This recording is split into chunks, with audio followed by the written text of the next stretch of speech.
Good evening.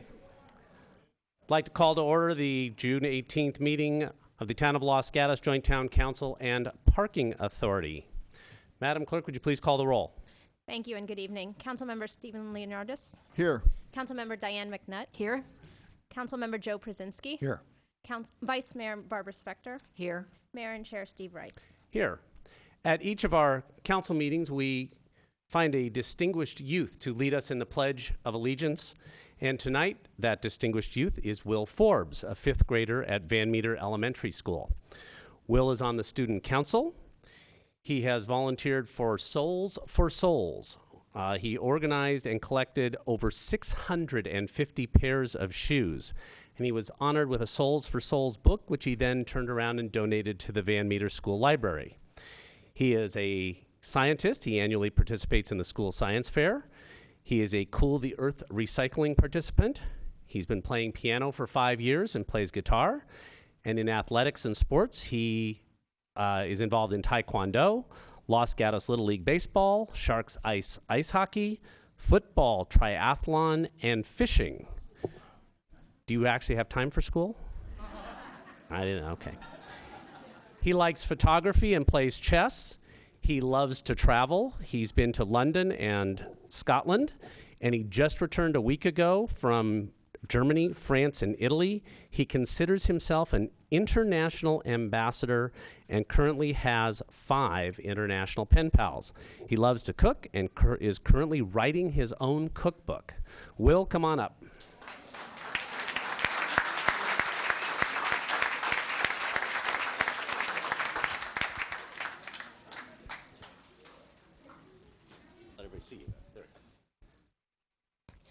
I pledge allegiance to the flag of the United States of America and to the republic for which it stands, one nation, under God, indivisible, with liberty and justice for all. Nicely done. Thank you.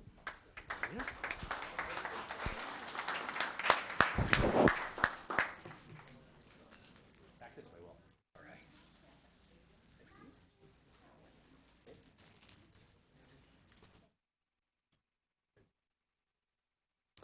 One more time, let's give him a big hand.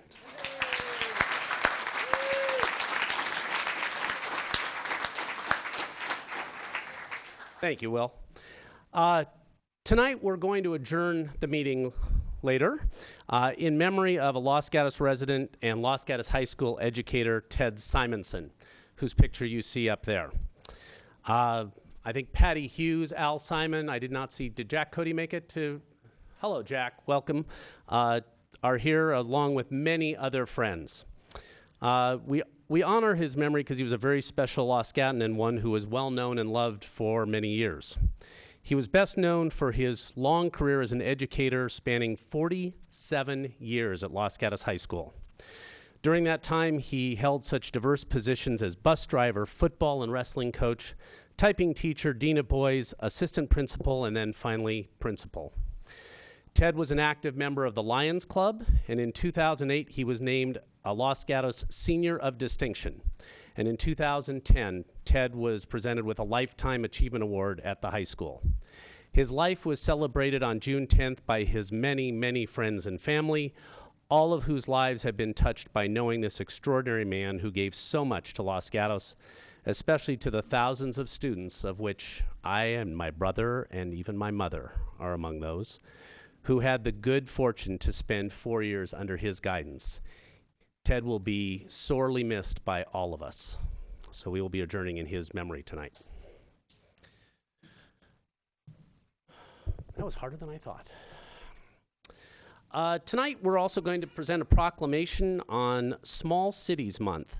Councilmember Diane McNutt, to my left, your right, is a member of the Small Cities Steering Committee for the National League of Cities and brought it to our attention that June is Small Cities Month. We're issuing this proclamation in honor of that, and I will read it to you. Looks like that. Whereas small cities and towns under 50,000 population are home to millions of Americans and constitute the vast majority of municipalities across the United States. And whereas small cities and towns such as Los Gatos strive to strengthen their communities through the provision of services and programs to improve the quality of life for all residents. And whereas the federal and state governments are essential partners in the success of small cities and towns and must be encouraged to continue to support programs and legislation that strengthen small communities. And whereas organizations, businesses, and residents are partners in the success of small cities and towns. And whereas during these challenging economic times, the need for a renewed intergovernmental partnership to support essential public services is more important than ever to ensure the safety and vitality of small town America. And whereas the National League of Cities President and the Small Cities Council of the National League of Cities have declared June 2012 as Small Cities Month. Now therefore be it resolved, I, Steve Rice, by the virtue of the authority vested in me as mayor of the town of Los Gatos, do deem it appropriate and do hereby proclaim June 2012 as Small Cities Month and encourage President Obama, Congress, state governments, organizations, businesses, and residents to recognize this event and to work together on this day throughout the year to invest in the success of small cities and towns. I will ask Councilmember McNutt to make a couple of comments. Thank you, Mayor. There are about 9,000 cities with population under 50,000 in the United States. There are about 100 of us that are on the Small Cities Council of the National League of Cities. And I can't tell you what a pleasure it is when I have an opportunity to go to these national meetings and dazzle these other cities with my stories about Los Gatos. We have so many great programs and services to share, our budget situation, our innovative government practices, and then I do take along some postcards and some photos, and they are always so impressed. So small cities are really the tradition and backbone of the United States of America, and I am very proud that I can represent you and all the small cities, and I'm glad to have this recognition tonight, and I thank the mayor for that, for Small Cities Month. Thank you, Councilmember.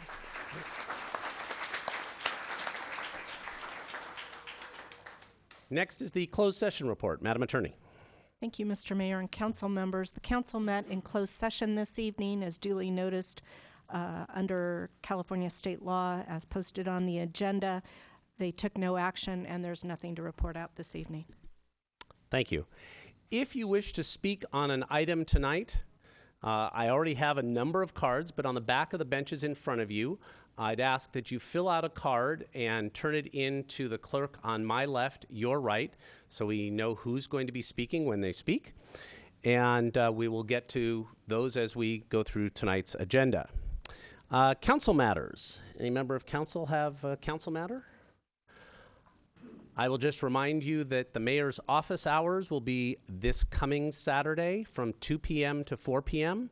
I'll be in the conference room of the I guess we can still call it a new library, our fabulous library, from 2 to 4, and it's a drop-in. Anybody that wishes to speak on any item is welcome to come by and meet with me. Manager matters. Mr. Mayor, members of the council, 3 quick items. First, this week from Monday through Wednesday, our police department is working with County Fire Department and CAL FIRE for a wildland fire exercise here in Los Gatos.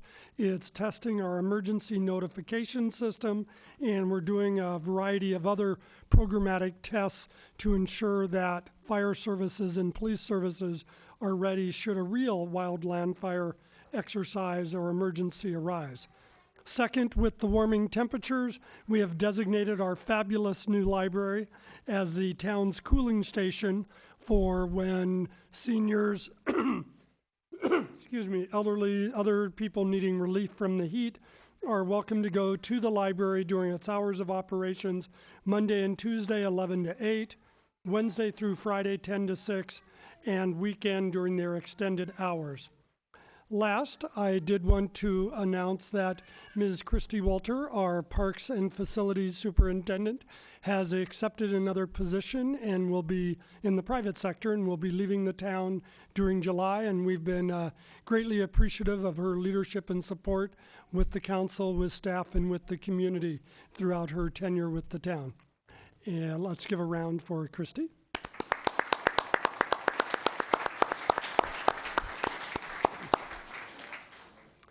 And tonight's Did You Know is going to be presented by Library Manager Heidi Long.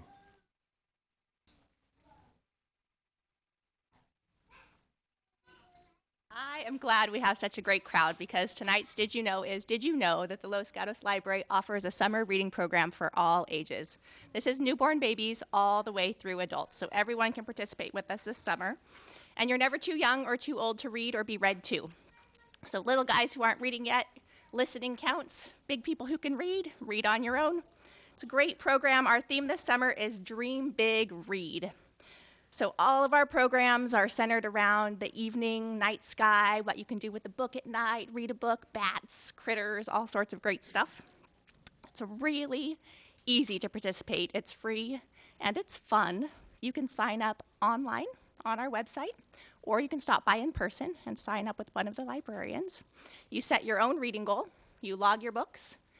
If you reach your goal by August 10th, you can come back in and you get a prize.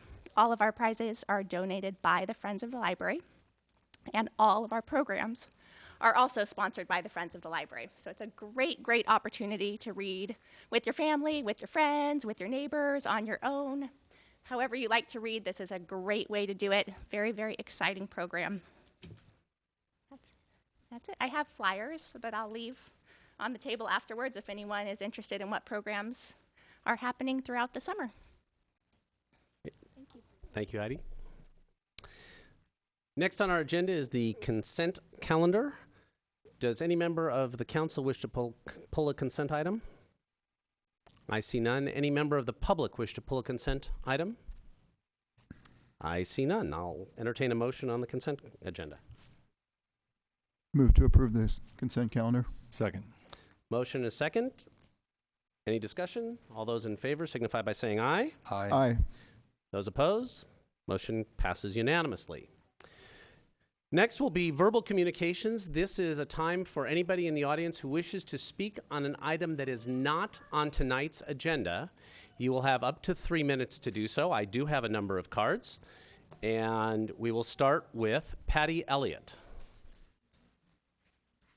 Hi, I'm Patty Elliott. I live at 269 Marchmont Drive.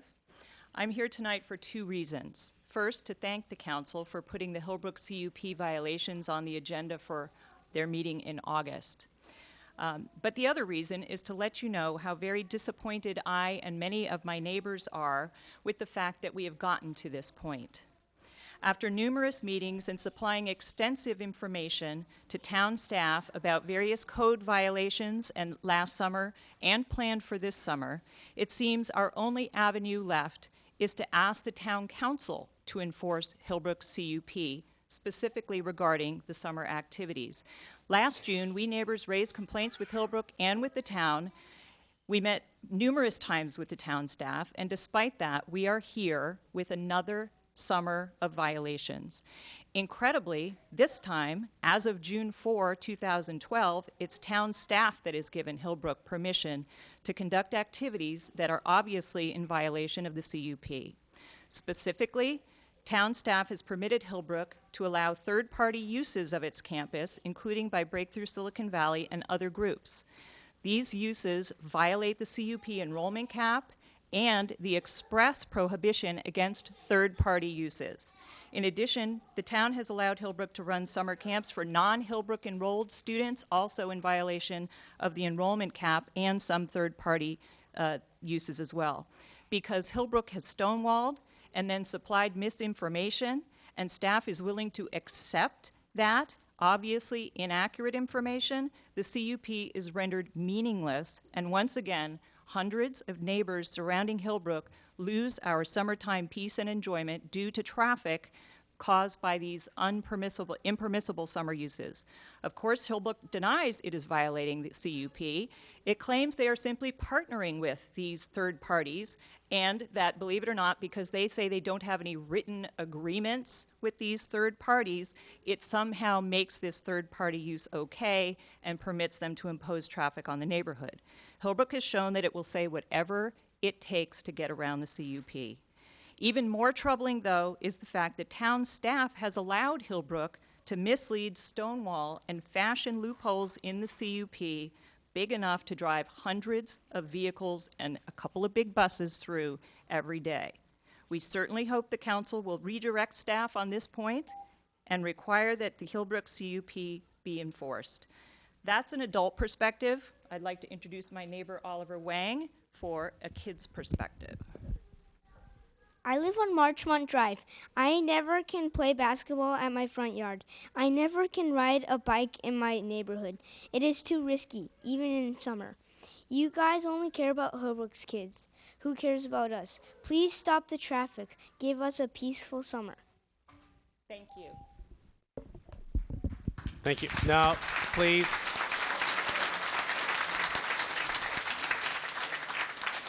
We're going to ask that you not applaud. There's going to be a lot of speakers tonight, and just let each speaker stand on their own, please. Next is Gretchen Moore.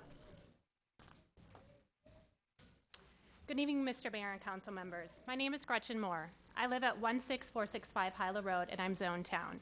I, too, want to thank you for putting the issue of Hillbrook summer CUP violations on your agenda. Could you pull the mic down a little bit closer? Thank you. My husband and I have 3 children, ages 8, 7, and 4, and they attend Blossom Hill Elementary School. I'm speaking tonight as a concerned parent and a concerned town resident. I'm concerned about the large amount of Hillbrook traffic on Hilo. Hillbrook traffic is not limited to Marchmont Drive. It affects other neighboring streets, including Hilo, Englewood, Topping, Shannon, and Kennedy. More than 1/3 of Hillbrook traffic funnels down Hilo Road and then clogs a narrow 1-lane cut through to Marchmont. Hilo Road is a typical street in our Kennedy North neighborhood. It lacks sidewalks and bike lanes and is busy throughout the day with bikers and pedestrians. I walk my 3 children to and from school every day. Along the way, we meet other parents doing the same, students walking, biking, and scooting to Fisher, as well as neighborhood residents exercising or walking their dogs, and families walking to Blossom Hill Park. More than any other drivers down our street, Hillbrook drivers seem to be in a rush to get their kids to school, and then after drop-off are in a rush to get elsewhere. Those drivers are frequently inattentive and speeding, while our children walk, bike, and scoot down the street, unprotected by bike lanes and sidewalks. Hillbrook recently conducted a survey of Hillbrook families. In this survey, Hillbrook families that could walk to school stated they do not walk because they too feel the neighborhood streets are not safe. Summer should be a time of peace and quiet in our neighborhoods. School is out, children are outside playing. Last summer, Hillbrook had more than 900 campers, and the resulting traffic throughout the day and into the evening made our streets hazardous for our children. Town staff sets a dangerous precedent when it gives Hillbrook permission to run summer programs that are not allowed in its current CUP. Los Gatos United School District rotates its summer programs among its elementary schools to give surrounding neighborhoods a traffic reprieve, and these programs end at noon. No such thing will happen for our neighborhood. Hillbrook summer programs have drop-off and pickup times throughout the day from 8:25 in the morning to 4:30 in the afternoon, with staff traffic before and after those times. The 2001 CUP was put in place to protect us from excessive traffic, but unless it is enforced, we are left at the mercy of Hillbrook's repeated violation. Would all of the adults who are here tonight, who are concerned about traffic and safety in our neighborhoods, please stand? And if you are standing, please raise your hands. Members of the council and town staff, this is just a small representation of Los Gatos Cats, and we are very concerned about how you will address the Hillbrook traffic situation. You are the voice for me, your town resident, and I urge you to enforce Hillbrook's current CUP. Thank you. Thank you. Kathleen Willie. Hello, my name is Kathleen Willie, and I'm here tonight with my husband Mark and our very active 2.5-year-old twin boys. We've lived at 135 Cardinal Lane since Thanksgiving 2010. We moved from Almaden and searched long and hard for the perfect location in Los Gatos to raise our boys. We're very happy with where we live. It's a lovely neighborhood of families, people walking dogs, riding bikes, etc., which is why we're here tonight to ask you to enforce the conditional use permit the town allows Hillbrook School to operate under. We are well aware of the Hillbrook rush hours, 1 in the morning, 1 in the afternoon before we moved in, but we accepted that the conditional use permit for Hillbrook had been here longer than us. However, we were very surprised in our first summer here last year when we expected to have a very quiet, relaxing summer, only to be greeted with much more traffic than the normal Hillbrook rush hours. We understand that this year the town has given Hillbrook permission to run more unauthorized summer programs. We are trying to understand why our town council is not enforcing the current CUP that you have with Hillbrook, and why you appear to be ignoring the many residents that have highlighted Hillbrook's disregard of the CUP in this completely residential area. We eagerly await some response from you, our town council, whom we proudly elect, support, and pay our property taxes to. On the subject of taxes, we understand that Hillbrook doesn't appear to contribute financially to this town. And so again, we are here tonight to try to understand why the town appears to be ignoring its property tax-paying residents and supporters in favor of the Hillbrook Corporation. Would all the children who are here tonight who are concerned about traffic and safety in our neighborhood please stand? And if you're standing, please raise your hand. Members of the council and town staff, this is just a small representation of the Los Gatos Cats, and we are very concerned about how you will address the Hillbrook traffic situation. Thank you for your time. No, please. Thank you. Next is Richard Allen.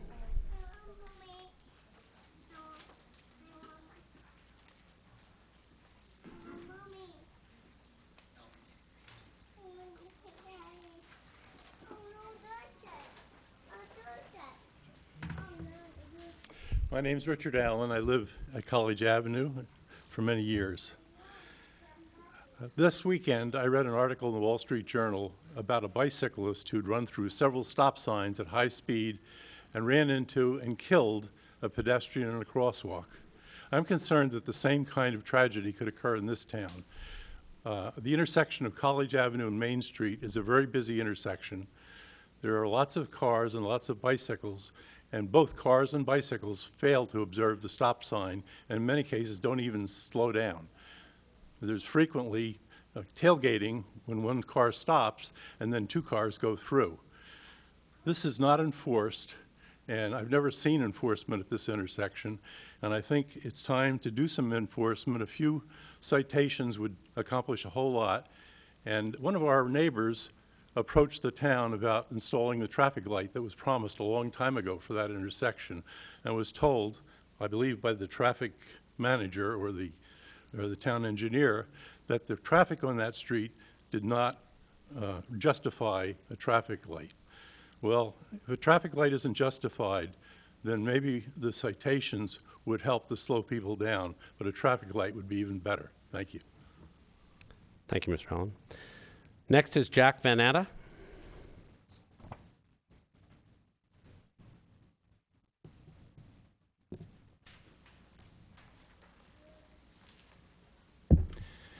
I'm Jack Van Atta. I'm representing Los Gatos Community Alliance, and I'm reading a letter from Mike Verga, a retired Santa Clara County firefighter who is on vacation but asked me to read this. Hi, my name is Michael Verga, and I live at 46 Broadway Avenue. I'm writing this letter to address the CUP violations regarding Hillbrook School. Living on Broadway Avenue, I also have endured CUP violations from town businesses with no enforcement from the town. I'm at a complete loss as to why this is occurring. The toll house violations were so egregious, you would have thought that they would have stopped as soon as they started. The sad reality was that they not only did not stop, but the planning department actually encouraged this illegal behavior. It was not until all the neighbors residing near the toll house banded together, got a petition signed, and met with toll house management did the violation cease. This required an enormous amount of time and effort. This effort would never have been necessary if the town had simply enforced the CUP. The town never assisted the residents nor enforced the CUP. The business finally stopped the CUP violations, but only after considerable pressure from its neighbors. Now Hillbrook School is blatantly violating its CUP, and the town is doing nothing. Why? The rule of law is that it separates the U.S. from the third world companies. It separates democracies from dictatorships. It's important to our way of life and cannot be overstated. Why the lack of enforcement? The number of wasted hours I spent to get the toll house CUP enforced was countless. Now I see Hillbrook school neighbors going through the same agony that I did with the toll house. I ask you, as my representatives, please instruct your town manager and the planning department to enforce the Hillbrook School CUP immediately. Thank you, Mike Verga. Okay. I have no other cards for verbal communications if anybody wishes to. I see one coming. Good evening. Good evening. My name is Larry Arzi. I've lived a little while here in Los Gatos. I'm here to talk about representation. What I see tonight is what I'm talking about. Representation, or at least a lack thereof. These people, the Hillbrook School neighborhood, want you to follow the rules. That's what a lot of people have been saying for years in all corners of our town. And I'm going to suggest a solution. It is time we consider amending our town charter to from an at-large government charter to a hybrid district form of government. We need neighborhood representation. To do this, we can split the town into 4 districts so that they can elect a council representative from each district. We then can elect 2 more council members at large from the entire community for a total council of 6 members. This form of government is not unusual. I didn't invent this. It offers better direct representation, and it is more democratic. Definitely more democratic. Our current form of government insulates the town manager and his staff from the public with no accountability. By electing council members by district, we have someone advocating for us. It is better to have 1 vote than none. Please let this change in representation be enacted at the council level, rather than force the community to put it on the ballot. You all can do a better job. Los Gatos deserves a better form of government than what you are giving us. Please. Okay. Mr. Manager, did you want to comment on Hillbrook? First, 2 items regarding Hillbrook. After the public testimony at the last meeting, I did meet with both representatives of the Hillbrook neighborhood as well as spoke to the principal of Hillbrook School. Both parties have agreed conceptually to participate in a neighborhood facilitation, which we are trying to schedule for this Thursday through Mark Silver for the school and Ms. Elliott for Hillbrook. In addition, in our discussions with Hillbrook School, they had proposed 4 programs for this summer, and because of concerns raised by the town and issues raised, 2 of those programs have been withdrawn by Hillbrook School and will not be considered. The remaining 2 programs that, based on the information and data we have from Hillbrook as well as third parties, appear to be within the confines of the CUP, but we're still reviewing that, would have no more than 300 students, not the 900 that occurred allegedly last year. So we are enforcing the ordinance to our best of interpretation, and that effort will continue based on the information available to us. We look forward to bringing this issue to the council in August. Thank you, On the second item, I will ask the Police Department and Parks and Public Works to follow up with Mr. Allen regarding traffic enforcement at College in Maine. Thank you, Mr. Manager. Okay, I have no further cards for verbal communications. I don't see anybody rushing to the podium. I'm going to go ahead and move on to public hearings. First will be agenda item 16, landscaping and lighting assessment districts, numbers 1 and 2.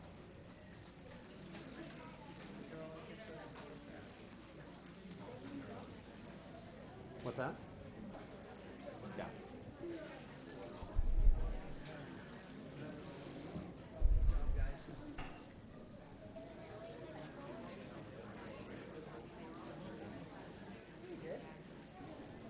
Yeah. If I could ask you to be a little quiet as you exit, that would be appreciated.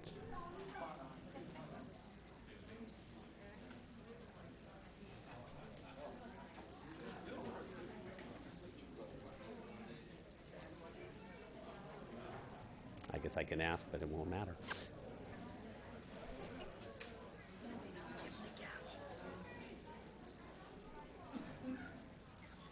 Get the doors. Okay, Mr. Capurso. Thank you, Mr. Mayor, members of the council. This is an item that comes before you annually to confirm our assessments for our landscape and lighting assessment districts throughout the town. I think, as you know, we have 2 distinct districts throughout the town, and in those 2 districts, we have a total of 6 zones with parcels that are assessed annually for the improvements and maintenance in the defined areas. So once you open, conduct, and close the public hearing tonight, we'll be asking you to adopt a resolution confirming the assessment and authorizing the town to continue collecting the assessments in those various areas. And to this point, or I should say before that, we are not proposing any changes to any of the fees being assessed this year, nor have we received any letters, questions, or concerns on this item. So that concludes it. Happy to take questions. Thank you. Any questions for staff? Seeing none, I'll go ahead and open the public hearing. This is agenda item 16, landscaping and lighting assessment districts numbers 1 and 2. Does anybody, I don't have any cards, but is anybody here to speak to that item? Seeing none, I'll go ahead and close the public hearing. I'll look to council for discussion or a motion. Councilmember Brzezinski. I'll make a motion, Mr. Mayor, to adopt the resolution confirming the diagram and assessment and levying and authorizing collection of assessments for landscape and lighting districts numbers 1 through, well, I guess through 8 on our staff report. Item 8 on our staff report. That should be sufficient, Madam Attorney? Yes. Thank you. Motion and a second. Any discussion? Those in favor, please signify by saying aye. Aye. Aye. Opposed? Motion carries unanimously. Moving on to item number 17. This is a resolution regarding the fiscal year 2012-2013 comprehensive fee schedule to continue and adjust certain department fees, rates, and charges. Ms. Rooney. Good evening, Mr. Mayor and council members. As noted in the May 21st Town Operating and Capital Budget Staff Report for fiscal year 2012-2013, staff summarized the proposed development application fee changes that include both decreases and increases to fees, as well as modifications to other fees, and in the case of the building division, uses an updated fee schedule to assess building permit fees. In that report, staff recommended holding a public hearing for the fee changes on June 4th. However, to allow further public consideration, staff recommended continuing that public hearing until tonight. The report has been out for approximately, or just a little over 2 weeks, and we have not received any public inquiries or any questions from the town council. These adjustments are proposed to more closely align the fees with the cost of services to process and review these applications. Both planning manager Sandy Bailey and building official Mike Machado, who I'd like to publicly recognize for their efforts in this work, are here tonight to answer any questions that you have. I'd also like to recognize Linda Isherwood, our department analyst, who helped considerably with this report, and we'd be happy to answer any questions you have. Any questions of staff? Seeing none, I'll open the public hearing. Is there anybody? I do not have any cards. We're going to run out of agenda items before too long. Okay, you're not here for this one. I'll go ahead and close the public hearing and look to council for Councilmember Leonardis. Thank you, Mr. Mayor. Just have some general comments on some of the items in the staff report and referring specifically to page 3, item number 2. Being that this department appears, the most current data that I read in the staff report was from 2010, and we did an analysis of how far we are behind on our costs on some of these items. And it looked to me, when we add up all the numbers, we are about $1.6 million in the red. This is basically a cost, it's a service to the town, and this department acts as a cost center for the applicants. And I guess, you know, what was interesting to me is item number 2, A, B, C, and D. It was proposed that we reduce the fees for our subdivisions. And I could kind of see the logic behind it, but I also don't see the logic behind it when we are so far in the red with this department.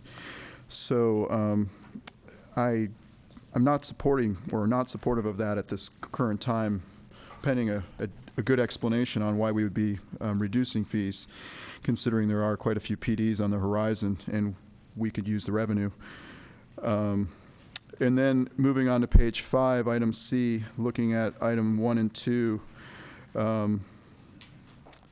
you know, going with the staff's recommendation of the 10 to 12%, I think would be reasonable at this point in time, considering that we're so far behind on what we're actually charging.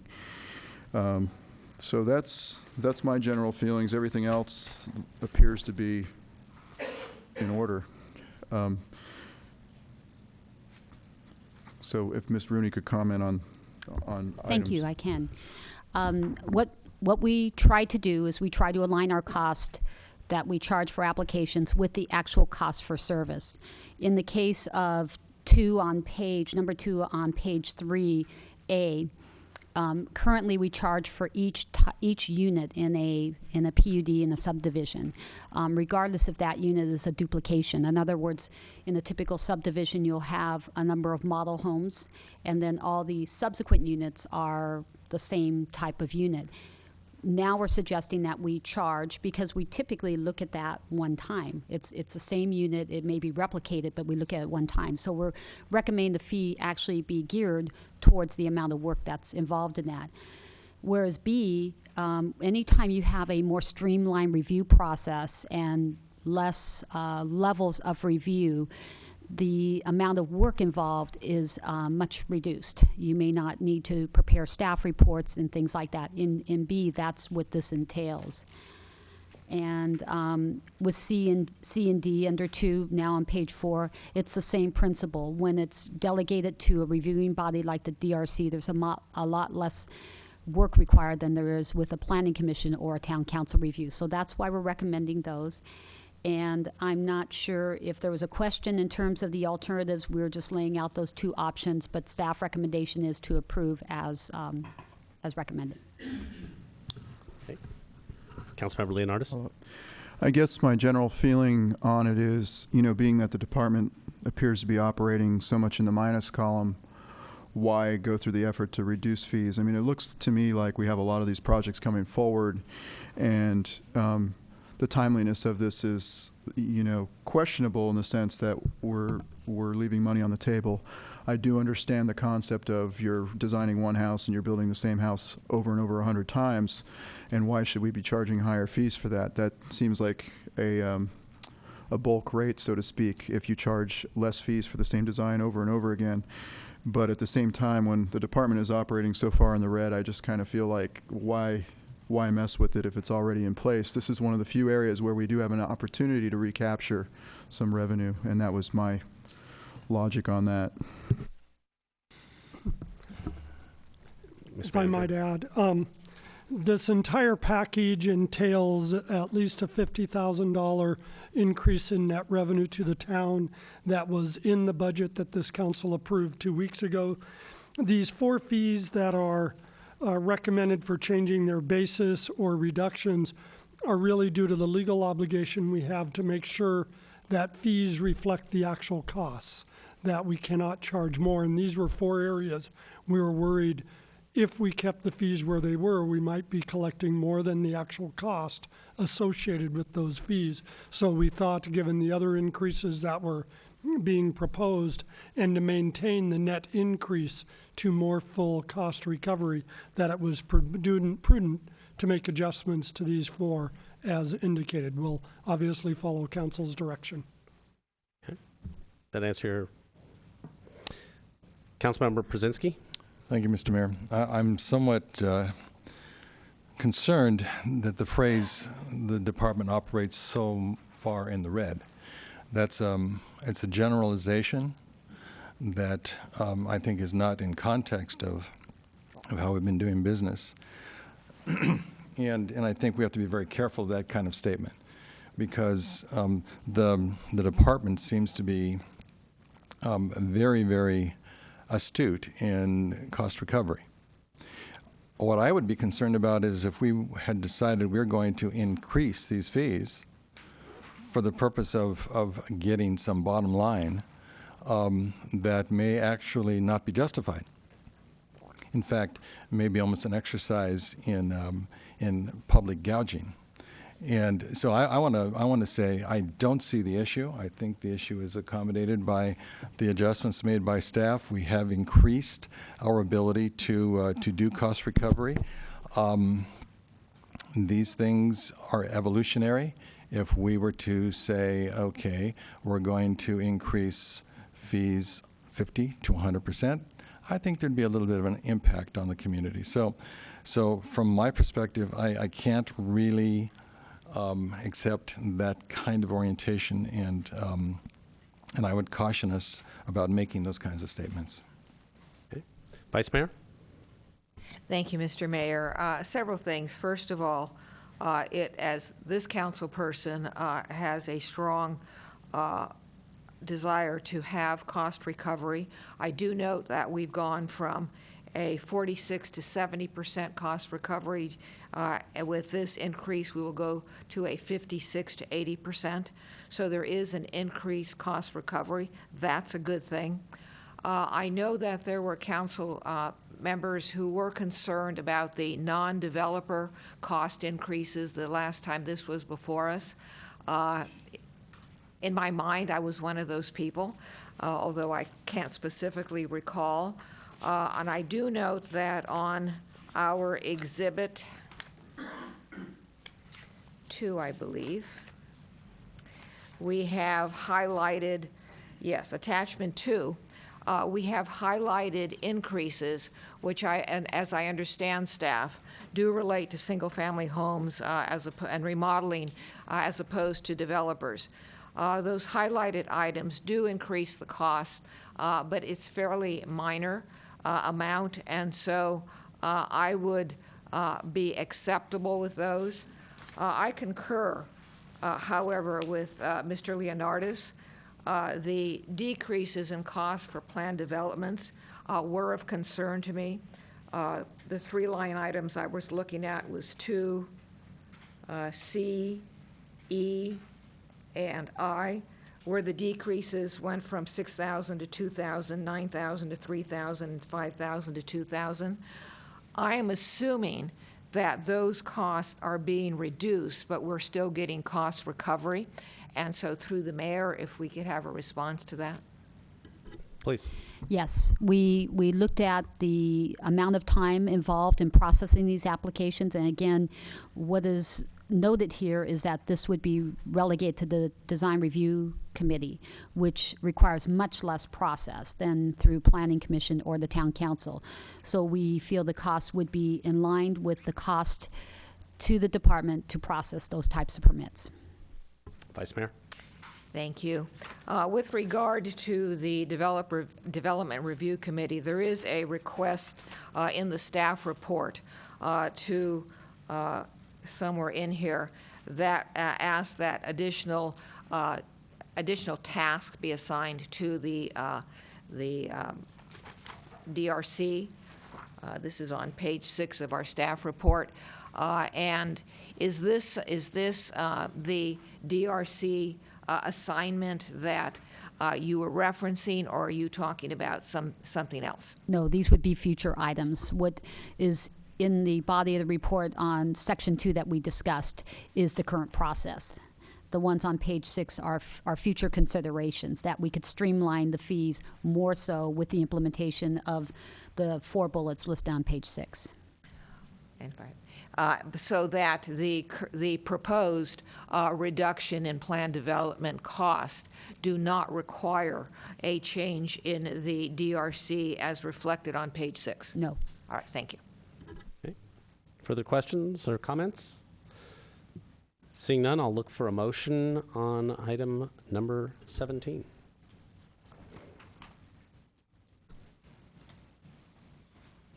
Councilmember Brzezinski. Thank you, Mr. Mayor. I'll move to adopt resolution approving an amendment to certain development fees for fiscal year 2012-13 as noted in attachment 1 of our staff report. So motion, is there a second?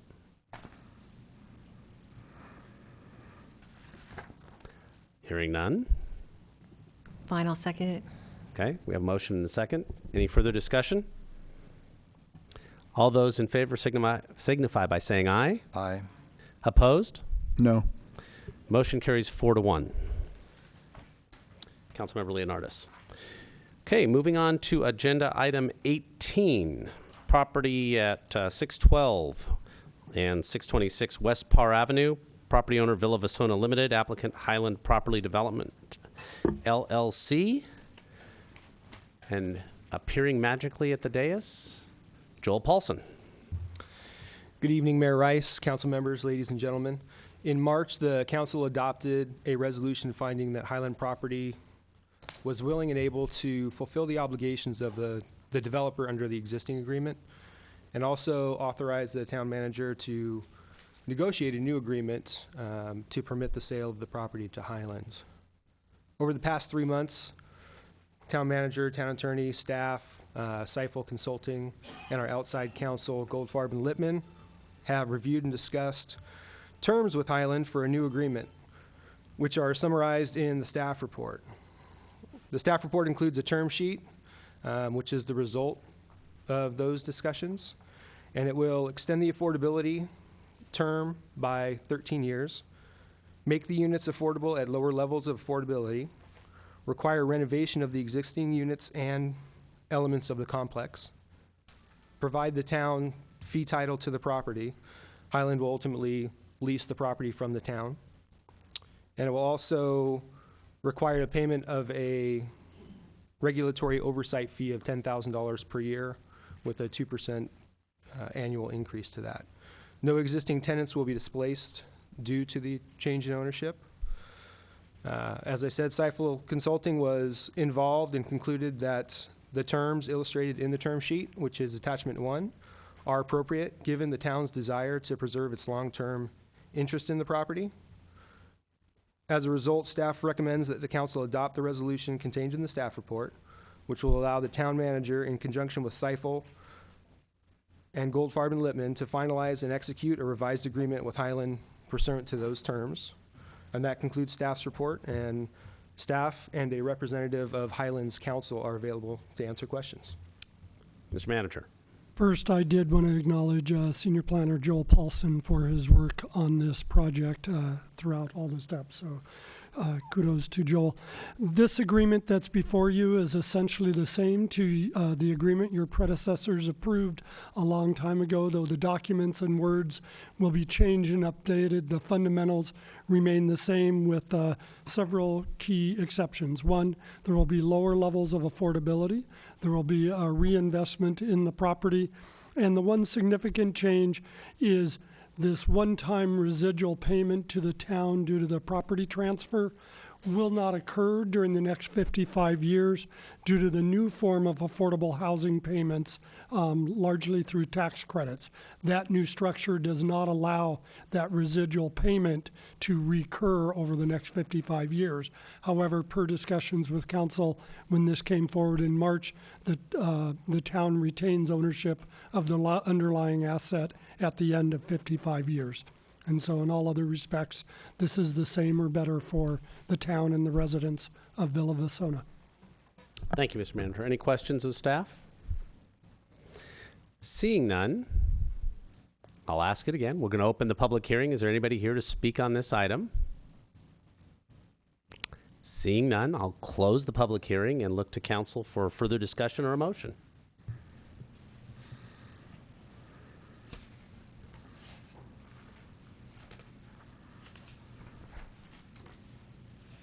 Councilmember McNutt. Thank you, Mayor. I'll go ahead and move to adopt the resolution authorizing the staff report on item number 18. Second. There's a motion and a second. Any discussion? Those in favor signify by saying aye. Aye. Aye. Opposed? Motion carries unanimously.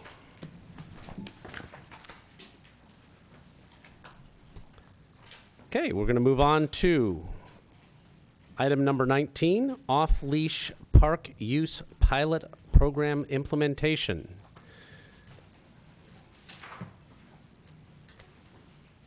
Staff report will be by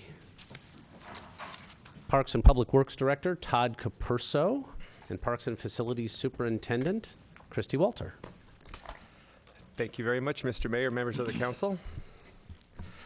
As you no doubt can tell by the desk item in front of you, there has been a fair amount of additional input, a considerable amount of additional input since the community input process ended and a proposal was formulated. Much of the input that came through the process all the way through last week is included in the council report that you received last week in attachments 1, 2, and 3. Input received since last Wednesday through 3 p.m. today is included in the desk item. Before addressing the process and the results, I would also like to note that the community input process did follow the same guidelines that are used on other development projects, both public and private, including public notifications for those meetings and actually conducting a fair amount of neighborhood and community-based meeting. In our case, it was 3 plus a Parks Commission meeting. During the process, there was a considerable amount of input on both sides of the issue. The concerns of those in opposition to such a program being considered were assessed and evaluated, and the staff proposal that was formulated attempted to mitigate the concerns that were heard to the greatest extent possible. Only after the proposal was presented to the Parks Commission did a significant additional portion of input, particularly in the form of emails in opposition to the proposal, did roll in. And at that point, because the community input process had ended and a recommendation had already been made by the Parks Commission to move the proposal forward to council, all input received since that time could not be addressed and evaluated in formulating the proposal for off-leash hours in the same manner that it would have been as if it would have been received during the more conventional period of the community process. So with that in mind, I would now like to move forward to the proposal before you this evening. So dogs off leash has been an issue in the town for several years. I think everybody knows that. Before this current round of discussion, it was most recently brought forward to the Parks Commission as an issue in 2009. At that time, the Parks Commission recommended taking no action or conducting any further evaluation, so the issue was not brought forward to council at that time. However, since then, interest in the topic has increased, and there has been an increase in neighborhood-based support for such a program, particularly around specific parks, including Bachman, La Rinconada, and Live Oak Manor. I'm not clicking. There we go. So focusing on the current process, Council on February 6th of this year directed staff to bring this issue back before them in March. The Parks Commission, which just so happened to be meeting the following day, also recommended that staff develop a proposal for off-leash dogs as well. In March, earlier this year, staff presented a plan to council of how we would conduct a community input process that would be used to formulate a recommendation which would ultimately be brought back to council June 18th, and here we are.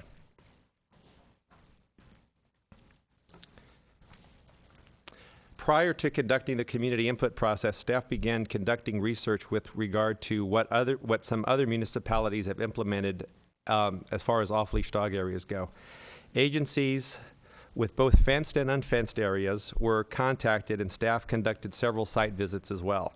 Staff also entered into discussions with the City of San Jose Animal Care, which is the licensing agency for the town of Los Gatos, regarding licensing options, as well as general feedback regarding dog off-leash programs, both fenced and unfenced areas. Applying what we learned from other agencies to the town's park system, several parks were deemed viable as for potential off-leash programs. However, after evaluating the use patterns, 3 parks were selected for further consideration for the inclusion in a pilot program. For a pilot program to be successful, it would need to have limited days and hours. Limited days and hours would also have to be identified that would minimize potential conflicts with other park uses. Regarding enforcement, there would need to be posted rules, optionally different licensing methods and registration options are available as well. And we would also look to the neighborhood-based user groups, which I mentioned previously, to help manage and monitor these programs and assist with maintenance issues that may arise. So to take you through the community process, I will now turn it over to Park and Facility Superintendent Christy Walter. Thank you. Staff conducted a series of community meetings, 3 meetings held on Wednesday evenings at Louise Van Meter Elementary School. We noticed these meetings in a variety of ways. We sent our typical notice to residents within 300 to 500 feet of the park. We also did several postings in the parks themselves to attempt to notify park users who may not live in the immediate adjacent neighborhood. Those notices were both in small format as well as large printed format to ensure that we captured as many park users as possible. We held the meetings in a series. The first meeting was held mainly to gather input from the community on the idea of off-leash hours in general. So that meeting was primarily just to gather feedback about the potential, to gather concerns and to begin to gather some information that would help us to develop a proposal. At our second meeting, we proposed specific areas and hours at each of the 3 parks that were identified as an attempt to begin the conversation around what may be a viable pilot program at each of those particular parks. We, at those meetings, gathered the feedback on those specific hours and locations, and we also continued to gather general feedback about the possibility of off-leash hours and both concerns and ideas of support. At our third meeting, we refined both those areas and hours. We brought those proposals back to the public that was at the meetings.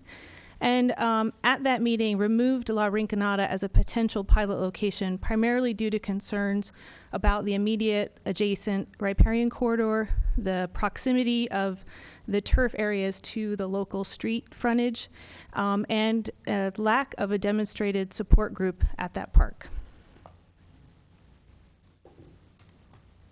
We have received, as Mr. Capurso indicated, quite a bit of feedback both for and against the idea of off-leash hours. This slide summarizes the concerns that we heard both through the community meeting process as well as through email and phone calls. The first concern has to do with potential for incidents with children and dogs. Again, not necessarily isolated to aggressive dogs, but also concerns about dogs that may be overeager, may knock children over, may scare children, or otherwise create concern for children and their parents. There was some concern about negative interactions between dogs and people having picnics. We heard several stories of folks picnicking in the parks where dogs interrupted their picnics, stole their food, etc. Potential for additional issues with dog waste. There was a feeling that having dogs off leash may increase the amount and or issues with dog waste. Interactions between on-leash and off-leash dogs. There were several stories shared about actual incidents or concerns about interactions between dogs that are running off-leash and those that are on-leash and the aggression that might provoke. There was a great deal of concern about increased parking and noise associated with the use of the parks for off-leash hours, concern about increased maintenance for the town, and concern about liability for the town should a dog harm another person or a person or another dog. There were potential issues where cars and off-leash dogs may be a problem, particularly again where turf areas were close to road frontage, and uncertainty or concern about who will monitor and enforce the program. We also heard from several community members who are in support of off-leash dogs. These are off-leash dog hours.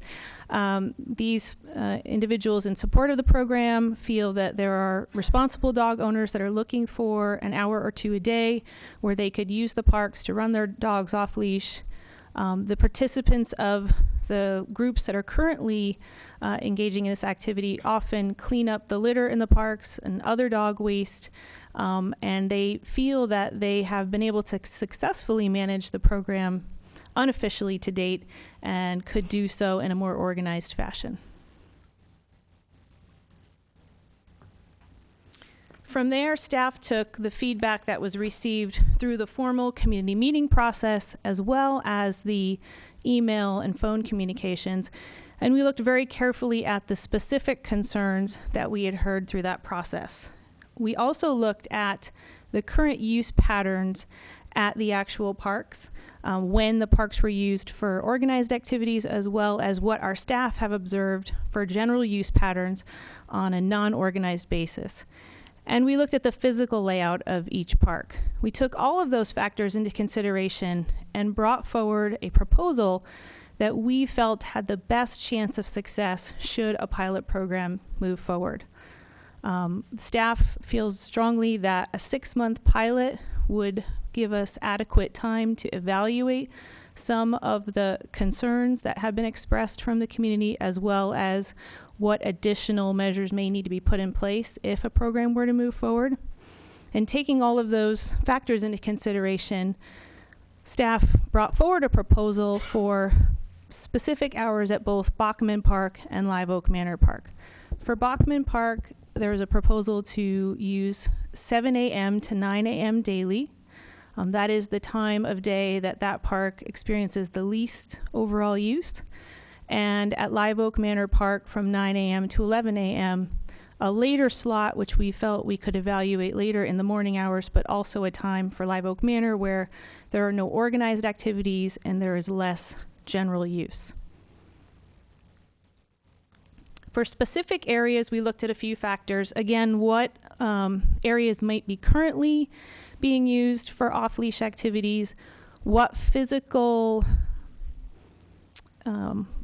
markers there might be. I don't want to say barriers, but changes in topography that might make for a designated area, and the proximity to both picnic areas and playground areas. We specifically looked at that because of the number of concerns we heard in regards to playgrounds and children, as well as picnic areas and children. For Bachman Park, we have suggested a designated area, as you see on the map here. That area is 0.4 acres. The total park space is 3.26 acres, so this represents about 12% of the park. This area has some natural designation in that there's trees on 3 sides and a path that help to designate the area, and we will talk more about what other signage we would use for a pilot to further designate that area.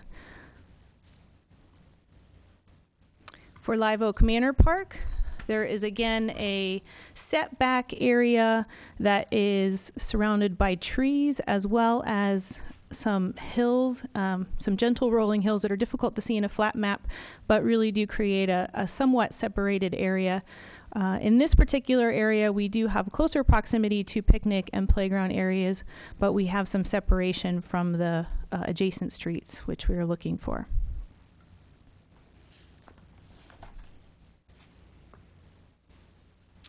From there, we took, again, the concerns that we heard from the community process and put into our recommendation some additional factors that we would propose be included in a pilot. The first would be signage. Signage will be incredibly important to ensure that users of the park understand that there are off-leash areas, that there are designated times for those off-leash that off-leash use, and those signs would be posted at park entrances as well as the designated areas themselves. So the purpose of those signs would be both to notify the public that might be using the park, as well as to actually mark off those designated areas.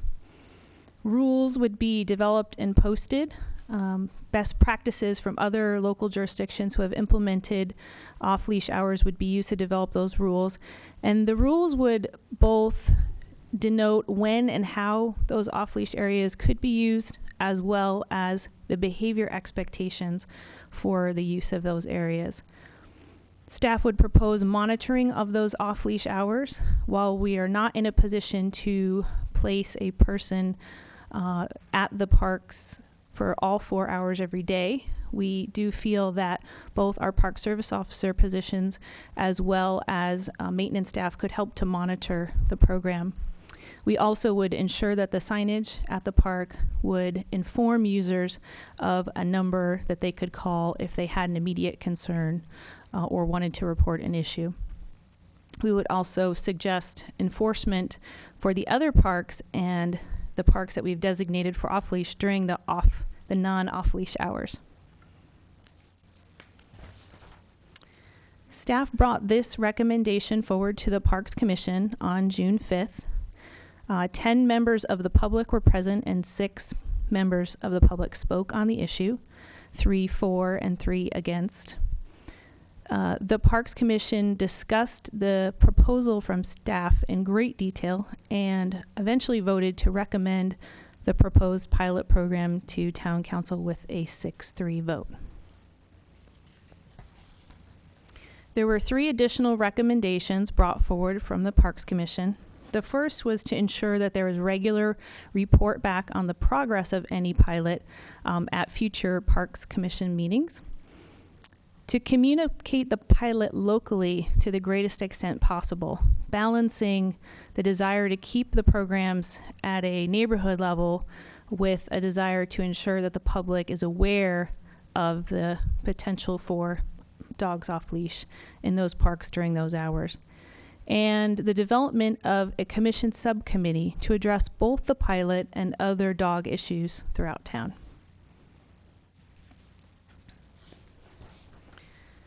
The recommendation before you tonight is to accept the staff report on the community input process and a recommendation regarding a dog off-leash pilot program. To direct staff to begin a dog off-leash pilot program for daily limited hours at Bachman Park from 7 a.m. to 9 a.m. and Live Oak Manor Park from 9 a.m. to 11 a.m. And to direct staff to report back to the Town Council regarding the status of the program no later than 6 months after implementation. Alternatively, Council may recommend against the implementation of a pilot program and or direct staff to conduct additional research before returning to Council. With that, I'll take any questions. Thank you, Ms. Walter and Mr. Capurso. Questions of staff? Councilmember McNutt. Thank you, Mayor.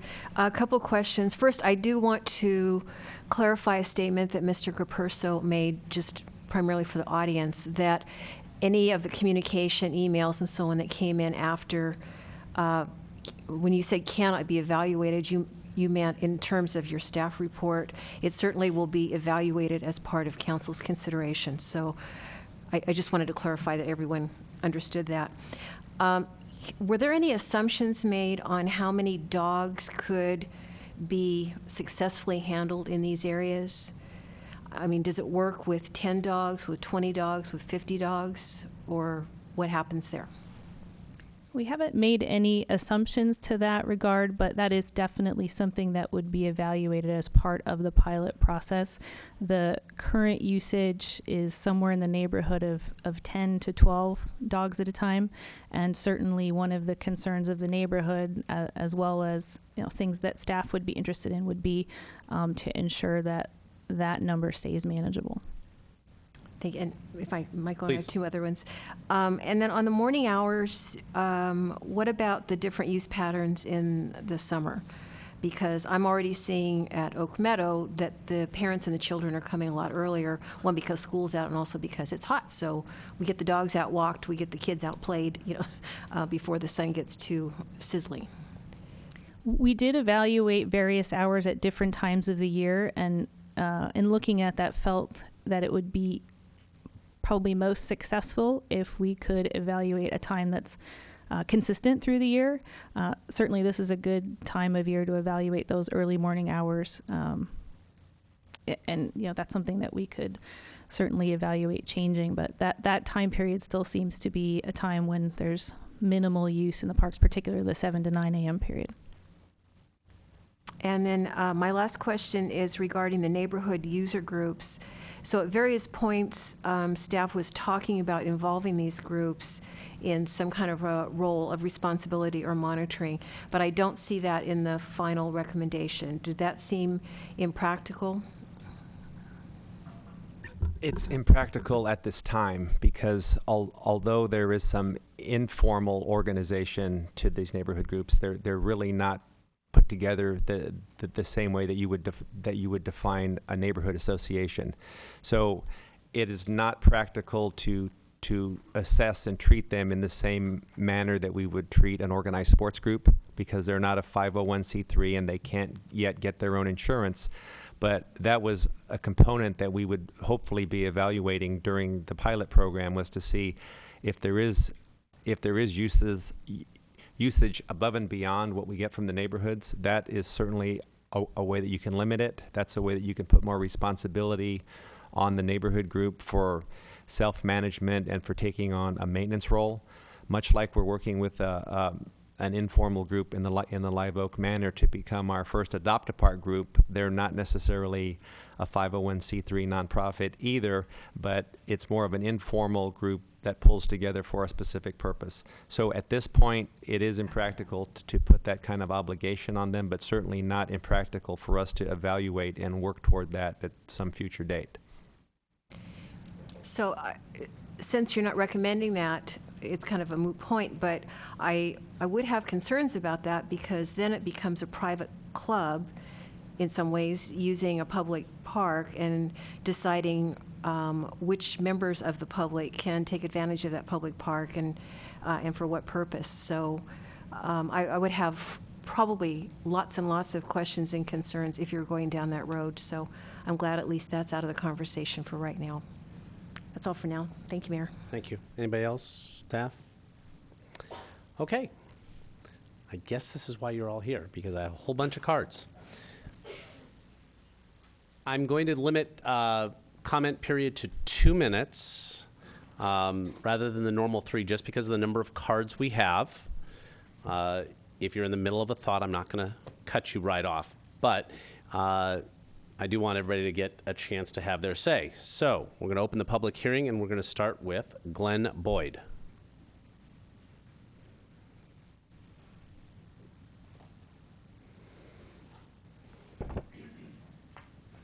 Good evening. I'm Glenn Boyd. Lived in Los Gatos for 27 years, and I'm a longtime dog owner. I believe the council should act to preserve the character of our neighborhoods and the safety of our residents by maintaining a long-standing existing policy of no off-leash dogs in our parks. Under the current policy, all residents are welcome to bring their dogs to all parks at any time, with the simple single requirement that they be on a leash and under control. This is simple, safe, and sensible. Additionally, it is my understanding that Los Gatos has contributed approximately $75,000 to an off-leash dog park at the border of Campbell and Los Gatos. And I would ask, is it really so unreasonable to expect the off-leash proponents to use this facility we've already paid for? According to the American Association of Veterinary Medicine, the 2 most common scenarios that lead to outdoor dog bites are, number 1, children running in the presence of loose dogs, and number 2, a person running with a dog in the presence of loose dogs. These 2 scenarios obviously can occur in a public park. As elected council members, you must recognize the legitimate safety concerns regarding the off-leash dogs and deny this pilot program. Additionally, the proposed compliance mechanism that has been discussed of this existing group is very poorly conceived. We are expected to believe that those that have flagrantly disregarded the existing code will now become the main enforcement mechanism for the new code. Although this is an amusing idea, we all know it will not work. Thank you. Thank you. Next is Luann, is it Fleshsig?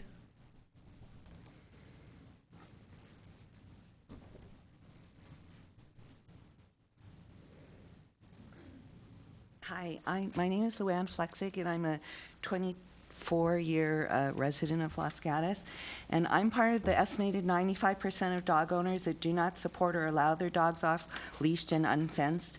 I've attended all meetings concerning the pilot program and was surprised the Parks Commission put through the proposal and ignored the existing complaints and problems that were brought up, which were dogs knocking down children, dogs pooping and peeing, with some owners not picking up after them, creating a smelly, dirty environment that also passes contagious diseases into the ground, off-leash dogs attacking on-leash dogs, and ignoring the advice of expert dog behaviorists and trainers, professionals and organizations like San Jose Animal Services and kidshealth.org info about contagious diseases in the grounds that are used at dog parks.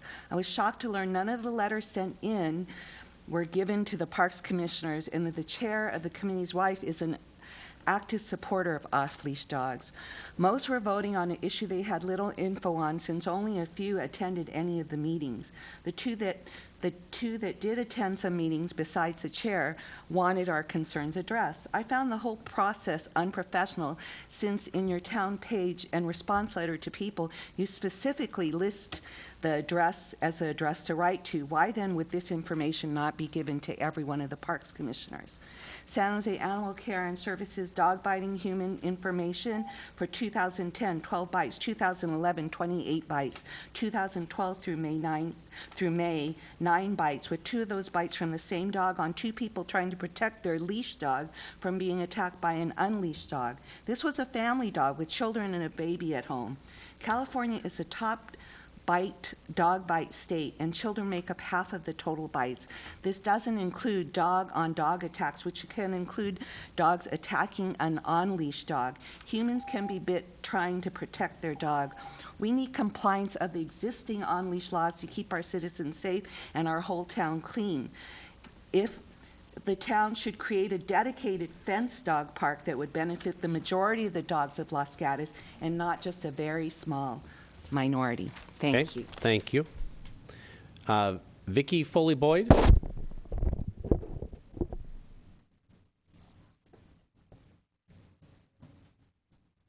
Hi, my name is Vicki Foley-Boyd. I'm a certified dog trainer, and I'm a 48-year resident in Los Gatos.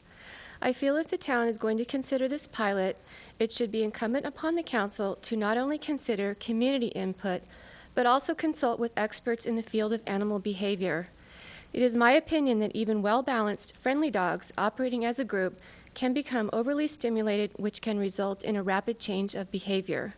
I don't profess to be a top dog trainer expert in the field of behavior, so please don't take my word for it.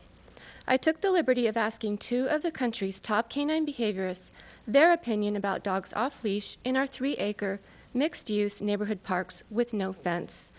Opinion number 1, from Jean Donaldson, the former director of the San Francisco Humane Society, which is considered the top humane society in the world.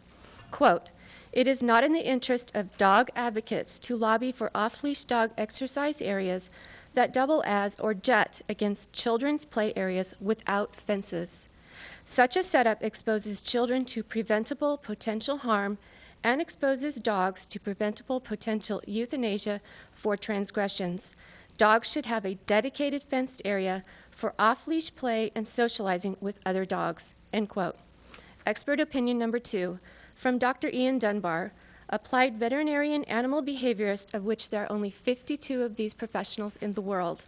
Quote, "Whereas I think that more dog parks is a progressive step in the right direction, I have always thought that both dogs and children should be fenced in public parks for their safety, and in the case of dogs, for the safety of others." Thank you.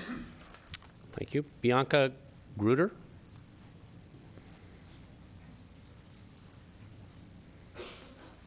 The timer's on. Good afternoon or good evening. My name is Bianca Gruder. My husband and I live in Los Gatos with our 2 small children. I'd like to thank the council for listening to all of our concerns. I did attend the first dog park meeting. I was only able to attend 15 minutes of the second one because it was kindergarten math night, and my husband did attend the third. I was shocked when I found out that the recommendation was to go forward with the pilot program. One of the biggest concerns we brought up at both of the meetings was that both of our children on numerous occasions have been knocked down at Bachman Park. We've calmly requested that the owners of the dogs, who indicated that they were very friendly, put their dogs on leash. We were told that we obviously weren't from this area because that was an unofficial place where you were allowed to have your dog off a leash. We've also been told that we obviously weren't dog owners. We own 2. We keep them on a leash. We've also been told that it's very unofficial and it's just normal for that neighborhood for dogs to be off leash. As a direct result, in a normal occasion, if my children see dogs off leash at a park, they want to leave. And I just don't think that's healthy, sane, or fun for anybody. I understand that the hours might potentially seem like good hours, but I just think we're getting an area where we're putting children at risk. We are going ahead and validating something that a group of people who are violating an existing ordinance, and we're giving in to them. And I just would very much like to request that the council not move forward with this proposal. I would also like to very much request that you do enforce the existing law or ordinance and request that people at the parks keep their dogs on a leash all the time. Thank you very much. You've still got 30. You've still got a little bit. I'm sorry. I will be respectful because I know it's a very large crowd and a lot of us do have children. My point is I'm very opposed to it.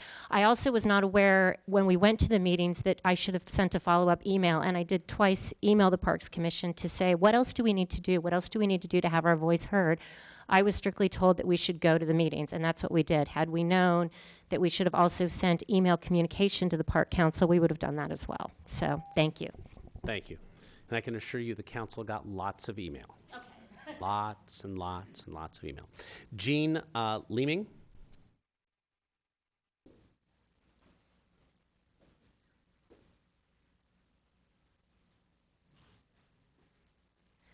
Good evening. Thank you, Mr. Mayor, Vice Mayor, and Council. I also am a 10-year resident of Los Gatos. I live on Hernandez Avenue, so 1 block off of Bachman Park. I have my daughter, Katie, who's here. She's 5 years old. She's thrilled to be a part of the meeting tonight. She also attended with me the first town council meeting. I have a 3-year-old son, and I have a 6-month-old baby at home who are both with a babysitter because my husband is traveling. So I am strongly opposed to this pilot program. I believe that there is an amazing disregard for the current code, and I think to condone their behavior and allow them different times of the day that says, okay, it's fine, I don't believe that they will honor the times that are not allowed. My children have been sitting on a park bench and have had the lunch eaten off of their laps by someone who says, oh, don't worry, my dogs are friendly, by 2 golden retrievers. I love dogs. I grew up with dogs. We hope to get a dog when my youngest is older than probably 2. I have had my son, who's 3, at the time was 2.5, in the sandbox, and have had 2 dogs race through the sandbox with about 5 2-year-olds in the sandbox, 3 of whom started bawling and crying and hugged their mom. And I just last Sunday night was at Bachman Park with my 3 children and my husband, and was next to the stroller with my baby's car seat there, and he was asleep. My son was in the sandbox, my husband was near me, and my daughter was on the swings. And a dog who came to the park was surrounded by 3 other dogs who had run over. The dog owners, of course, thought they had great control and were going, no, Fifi, no, come back, no, no, no. The dogs totally disregarded it. The dog came with the larger dog off the leash, went through the kids' area, and that dog proceeded to sniff into my baby's car seat. So I know that they're drawn to children, they're drawn to food, they're drawn to running, they're drawn to screaming. I think you're just looking at a problem, and it's not okay. And please, please deny this pilot. Thank you. Thank you. John Lambert.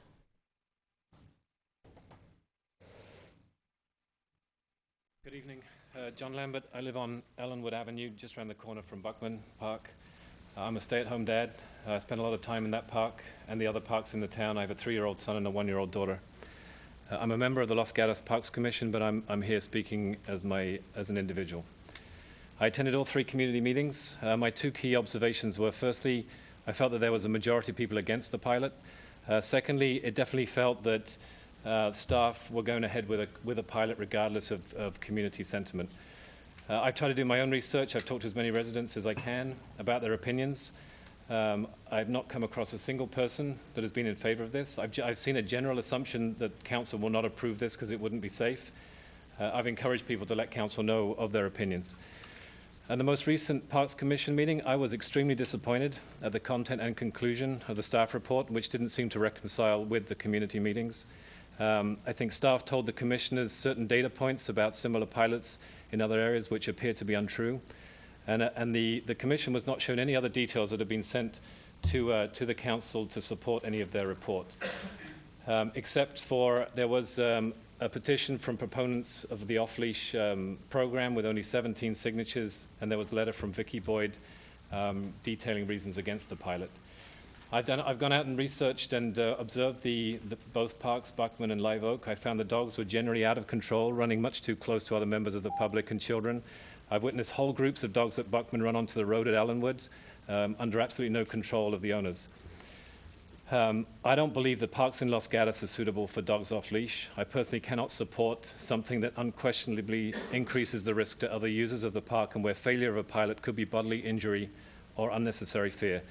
I think we need to consider more closely a fenced-in dog park, either within the community or giving parking permits to those who want to use the one in the county park that Los Gatos has helped fund.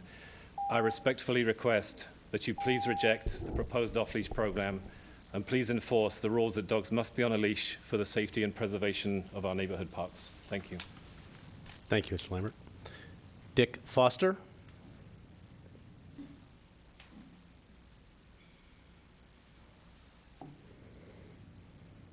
Hi, thanks. I am for adopting the off-leash program. The only thing I see missing here are times available for those people who do have to work for a living. I'm retired, so it's fine with me the way it is, but I think we ought to give some thought to those people who have to get home from work before they can exercise their dog.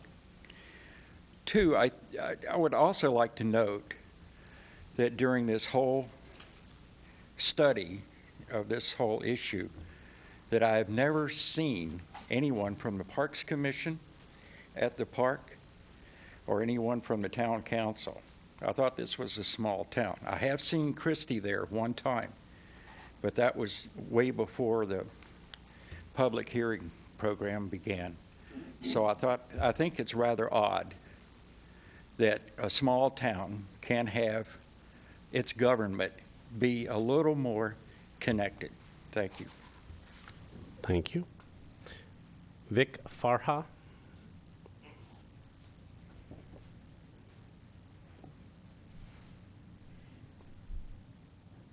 Thank you, Mayor, Vice Mayor, Council. Thank you for hearing us tonight and considering the possibility of a pilot program for the dog off-leash program. I've owned my dog only 3 years, and I'm at the Live Oak Manor Park. And it is a haven. It's a beautiful park. It's enjoyed by many people, up to the point where I was totally unaware of the opposing views to it. I can only give you my glimpse of Live Oak Manor, and that is, it is a cohabitation of people and dogs. And it's an exercise area for after-school children, and in the morning, between the 2 hours that we're asking, simply 2 hours, there's not that many people in the park. Now, we have brought our dogs together with young children. We've made very sure to do the meet and greet, and we've been very successful with that. There may have been incidences outside of my knowledge, but I have to tell you that I can only give you my experience. We acknowledge the concerns of all the pros and cons on this matter. We achieve to be accountable for our dogs, and that is in retrieving them, in watching them, maintaining the proximity of their boundaries and where they go. Our goal is to request you to consider the off-leash pilot program. Overview it, just watch it, see what can happen, because I ask you this in finality, it is the people who own the dogs who are the accountable ones. And I ask you simply to give those people who are accountable for their dogs the opportunity to just allow their dogs to have a certain period of time in the morning to exercise and socialize. One last thing, if you decide not to allow this program, please revoke the $6 parking fee at the gated dog leash park in Campbell. And we'd be very happy, since we donate money over there, that we don't have to pay for the off-leash in the park there. Thank you. Kate Paisley?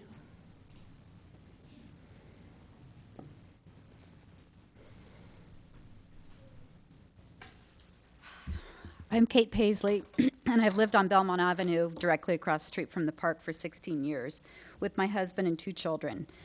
Out of the 12 neighbors directly on the park or on the corners of the park, 9 are strongly against the off-leash hours. I've talked to everybody. 1 did not wish to be counted, and 2 could not be reached. 6 of the 9 of us are dog owners or former dog owners. But it's not just those of us that live on the park that are against it. This is the petition that was sent around, and there's 183 signatures on it. And there's a lot of comments in there, too, and I know you got copies of that, so I hope you read through that. I understand very well both sides of the situation. I'm a dog owner that reluctantly leashes my well-behaved dog, and I've had her off-leash many times in the past. That said, I've heard the safety arguments against off-leash dogs, and I agree. No dog owner can know that their dog is 100% safe in every situation. And it worries me that if we adopt this pilot, we invite great risk into our neighborhood, and it's not worth it. I'm also worried about off-leash hours attracting more people to the neighborhood. Word will be passed and it will get on the internet, and pretty soon the park is not just for neighbors and other local residents, but for anyone shopping for a dog park. People will come back again and again to party, to play, to run their dogs off leash. The hours will be posted, but will the public abide by them? Our small neighborhood park will no longer be as clean or as safe or as friendly as it once was, and it won't much feel like a neighborhood park. I'm worried about traffic, and I'm worried about parking. The fact is, it's already increased. Intentionally or not, off-leash hours turn Bachman into something it was never meant to be, and negatively impact the homes and neighborhood of the park and many of its users. We ask that you act as the town stewards for protecting our parks, adjacent homeowners, and the majority of citizens over special interest groups. Please don't approve off-leash hours, even as a pilot for Bachman Park or for any of our other small neighborhood parks. Thank you. Thank you. I'm not sure I can read this one well. Is it Albans Martinsis?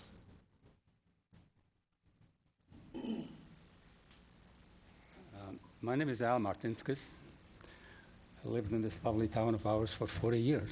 Would you pull the microphone a little closer to you, please? Thank you. I live at 90 Highland Avenue, Los Gatos, California. I have lived here for 40 years. My kids have gone to school here. I know a lot of people here, previous councils, previous mayors. I've been proud to be a member of this community. The issue before you right now is a very emotional one. I'm a dog owner and a lover myself. I've always had a dog for all these until recently when my dog passed away. When my dogs were alive, and when my kids enjoyed them and my neighbors enjoyed them, we had a somewhat different community than we have right now. They have problems. And not only, whether we're going to have a dog park or not, but also a force-fed noise intrusion into our communities, barking dogs. We're talking about responsible dog ownership. We're talking about people, who take care of their dogs, on both sides of the aisle. And I really commend those people who love their dogs, take care of them, and also care for their neighbors, how they get affected by them. People with children have a legitimate reason to be concerned, because dogs will do 3 things. They'll bark, they'll bite, and they'll defecate whenever they feel like it, and anywhere.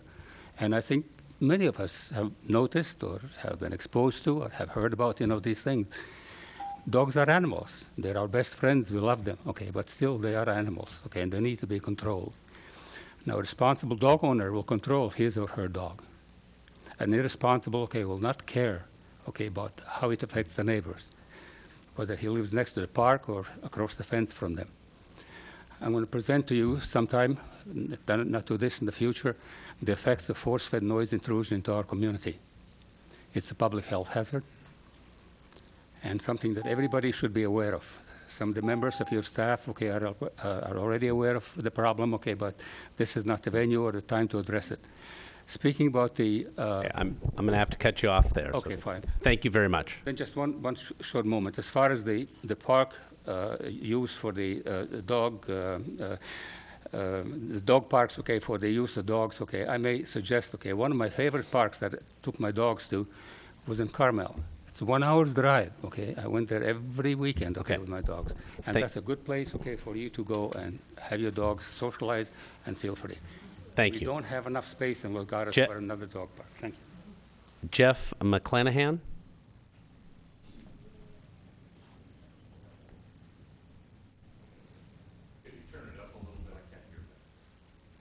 I'll try and talk into the mic.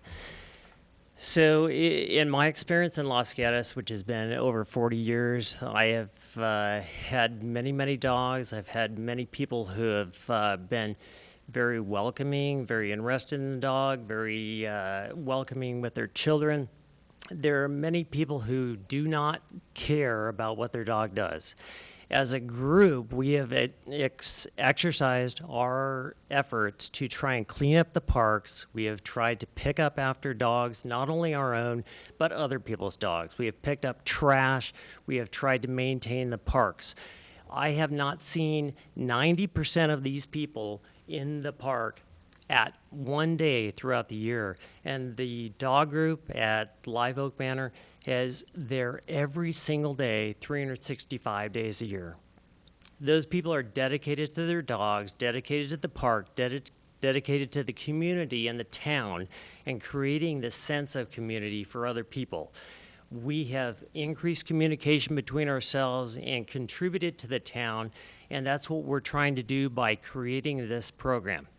We need to have a trial period, and some of these things that have been said are completely speculation. There is no evidence for them. Marin County has an established Mill Valley 24-hour-a-day dog program. They have had no problems with that. New York City has a dog program for off-leash. We have not even approached getting into that league. I say that we should enter into that program. We should try this. We should find the data, bring the data back, and look at this in a reasonable and statistical manner. That's what I'm asking you to do. Thank you. Raquel Connolly.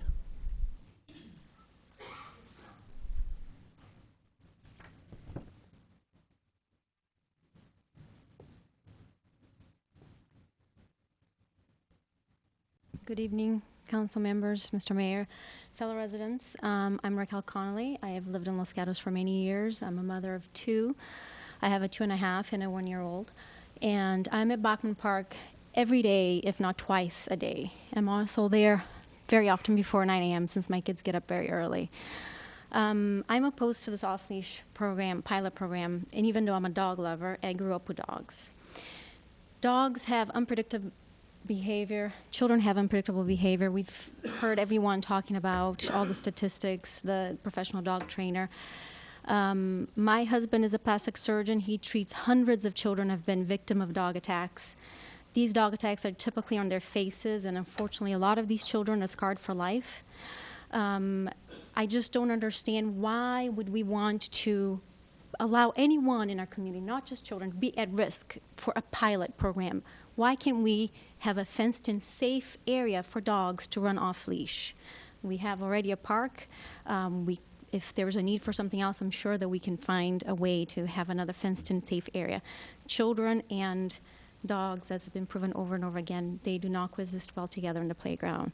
And I have seen 2 dog attacks at Bachman Park. Both cases, the owner had no control over the dog. The police was called. No one came by. This last Sunday, I don't know if because of all the talk of the off-leash pilot program, there were 6 dogs off-leash at Bachman running around, eating food off our stroller. My children were scared. As of the past few weeks, I've seen a lot more dogs running around off leash. And I think by having a pilot program and even just allowing a few hours, this will just encourage more people to come in and not respect those hours.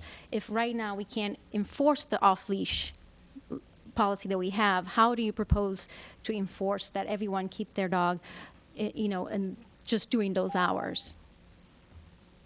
Okay. My time's up. Your time is up. Thank you very much. Thank you very much for listening. Sue Farwell?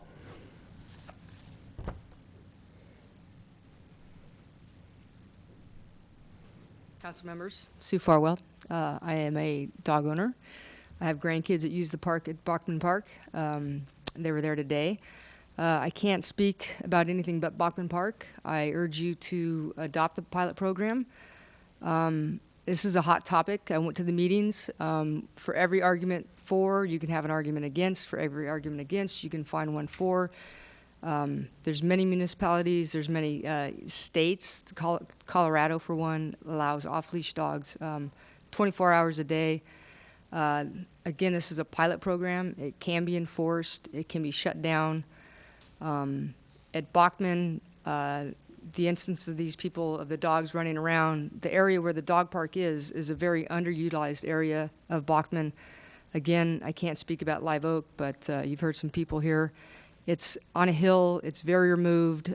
These dogs are not running anywhere but in the area where they're supposed to be during the times of the off-leash hour. I would suggest or offer the same request for afternoon hours, 4 to 5 or 5 to 6. It's utilized by people that are busy during the day, would like to get their dog out for a short bit of exercise. We're not there for 2 hours at a time. It's to get your dog in and out, get a little bit of exercise. The instances that I've seen are very under control, but again, as I said, for every argument for, you can find an argument against. But this is a pilot program.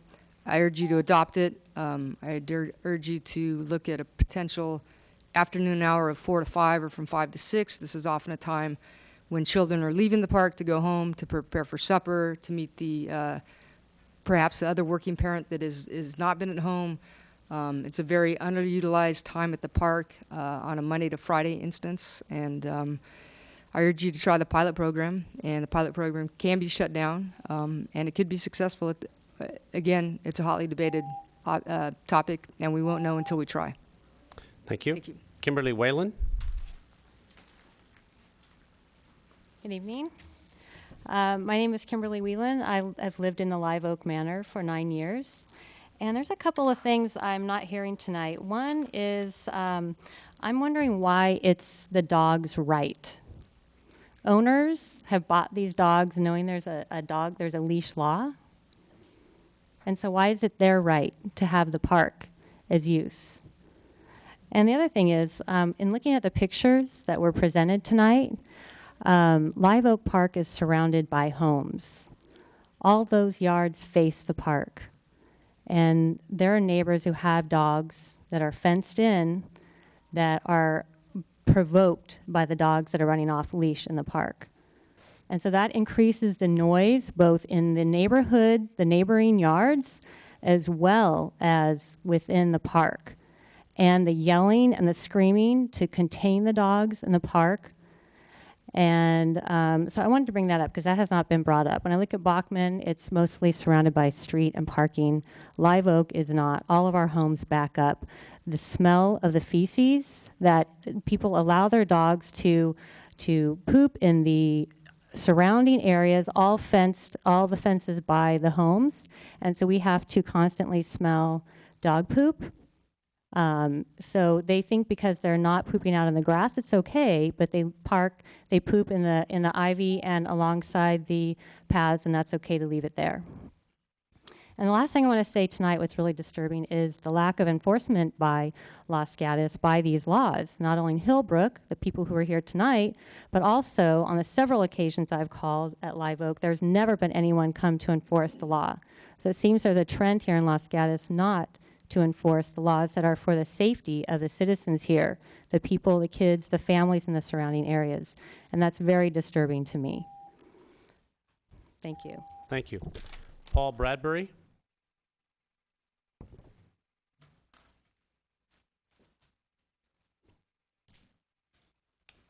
Good evening, Mr. Mayor and Town Council. Could you pull the microphone? Thank you very much for listening to our comments and concerns. My name is Paul Bradbury, and I've been a resident of Los Gatos for over 10 years. Recently, 4 years ago, I purchased a champion bred Irish setter, and we are training her to get her championship, etc. I have tried fenced-in dog parks, and they don't work in terms of giving dogs the full exercise that they really need and require. I was referred to Live Oak Park recently, and in the many times that I've been there, I was greeted by a small group of very attentive, very concerned dog owners, unlike the owners in the other 2 dog parks in the area that I've been to many times. They don't pay any attention to their dogs, and frequently there are incidents in the fenced-in areas. My experience of being at Live Oak, which has been frequent, is that our group is very attentive and very concerned with our dogs and not creating a problem.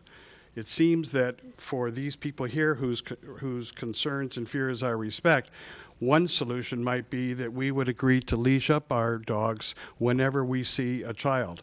Frankly, whenever I've been there, there have been very, very few, no children most of the time.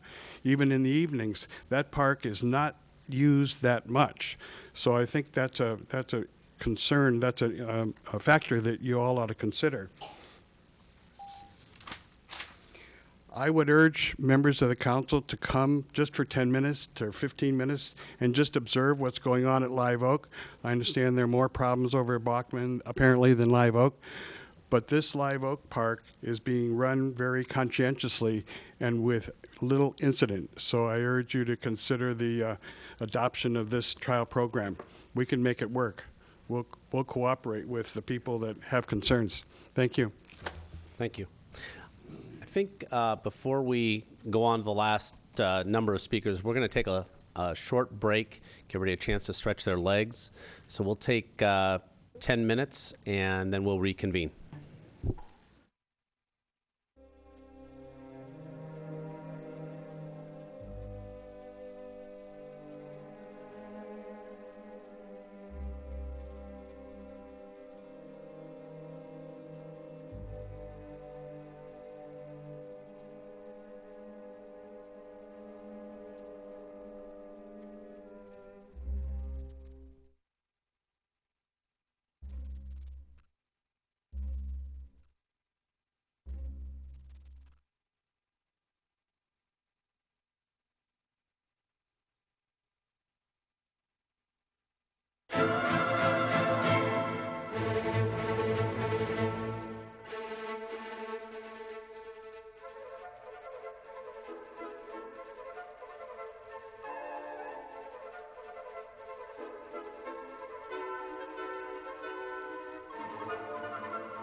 Okay, I'm going to call the meeting back to order. We're going to continue with public comment, as a few more cards have drifted in as well. Next will be Amy Despars. Hi, my name's Amy Despars, and I've actually lived in Los Gatos my whole life. I'm a teacher in the community, a very active citizen here in the community. As a matter of fact, I am heading up the pilot program for Live Oak Manor Park. So I'm here concerned about this because we are piloting this program.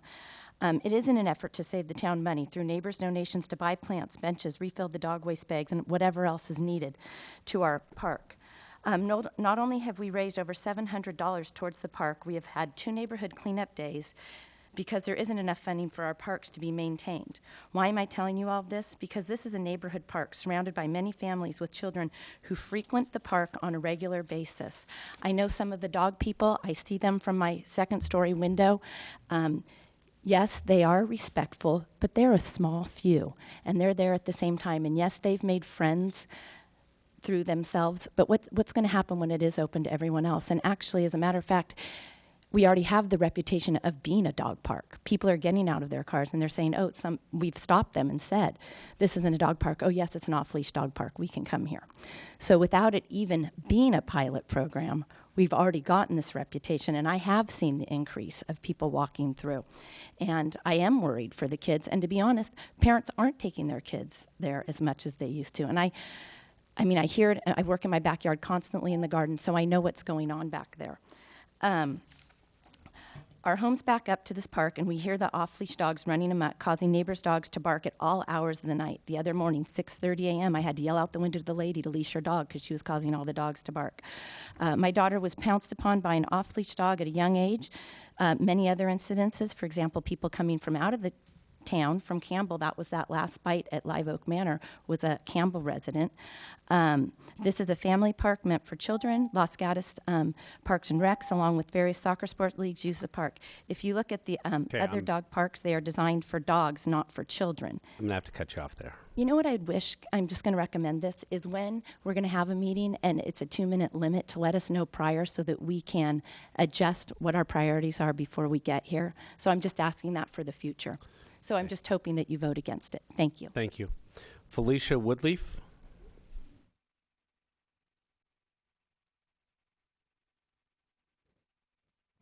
Hi, I have lived in Los Gatos my whole life. I have 3 small children and we have a puppy. I recently just met the dog group at Live Oak Manor, and we've taken our dog. There's been no bias on who can join. They just say as long as you can keep your dog under control and make sure they're not going to hurt anyone. Everyone is worried about the kids getting hurt. My kids have personally been hurt more on that playground by other kids than by any of the animals. And how are we to know what's going to happen until we try it? So for the kids, yeah, you need to teach your kids, don't approach a dog without an owner or someone there to guide you. Same thing with dogs. If they get too close to the kids, I've personally seen them run over, get their dog, leash them, make sure that it's okay, and introduce them to the child. My daughter Callie was afraid of the dogs when we first started, and she walks right up to them now and is totally fine. So I think that we should do off-leash hours at the park in a specific time frame. We go to the park every single day. I have 4 neighborhood kids on my street that I take. We're the only kids in the park about 90% of the time during the dog park hours. So maybe you guys should go check it out. Thanks. Thank you. Next is Rob Renning. Thank you, Mayor Rice, council members. I'm Rob Rennie. I'd like to take a moment to frame the problem and give my assessment, although I should note that my assessment does not necessarily reflect the position of the commission. And it's a difficult problem, and I've got, I guess, 4 areas that I think are most significant to consider. But first, how did we get here? For many years, we've had people using the park off-leash. We've have groups that come together, neighborhood groups come together as social groups to exercise their dogs and as a social group. We also have people that come during other hours of the day. The social group, from my observation, are a courteous group that try to control their dogs, leash them or grab them when kids come through. They pick up more than their share of poop. We've heard lots of complaints about dogs that knock down kids and the poop that's not cleaned up. And I think what ends up happening is during these other all day long people that kind of stroll through, and I have seen people that come through with dogs off leash and they let them run through the play areas and that are less courteous. I'm not going to say everybody that doesn't come at this time isn't courteous, but some of the less courteous people are not in this group. So I see this program potentially as helping to solve some of the problem if we can pull people into the hours and get the people that are courteous to help. I'm going to have to go faster here. So first one. Second, large majority of the people that are against the program don't want the park to become more used than it is. So if we had a program that increased at all the number of people, that would be bad. I'd say I've seen people that bring their dogs off leash vote against the program, so I'd say that's a huge one. We cannot allow the parks to be more used no matter what we do, though a lot of people will be against that. Thank you. Thank you. Sarah Walker.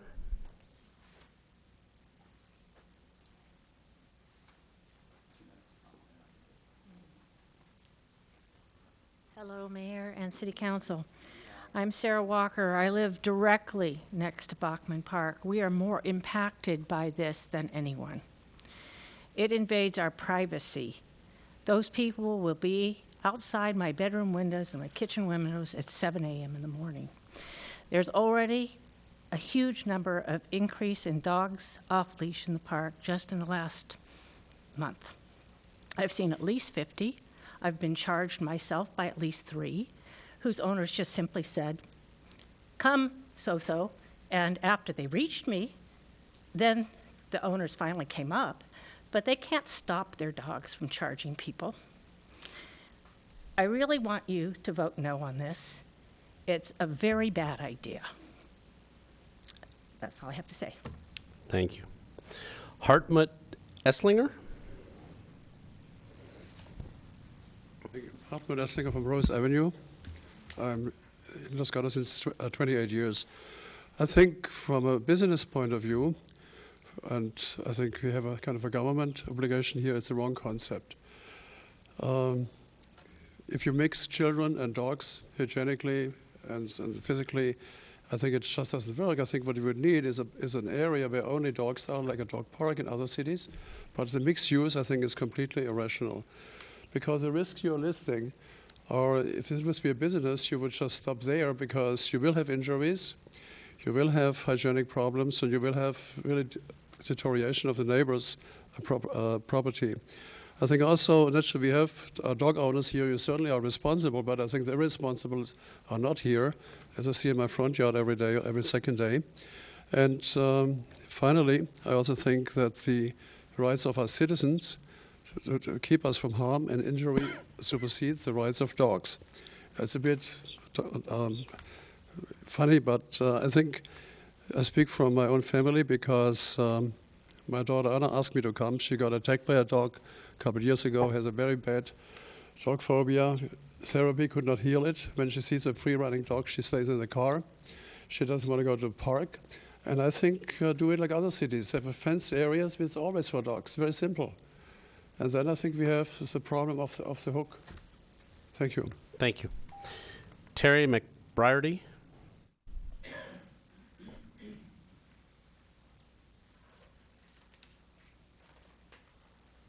Hi, my name is Terry McBriarty. I live within walking distance of Live Oak Manor. I have a 7-year-old and a 5-year-old boy.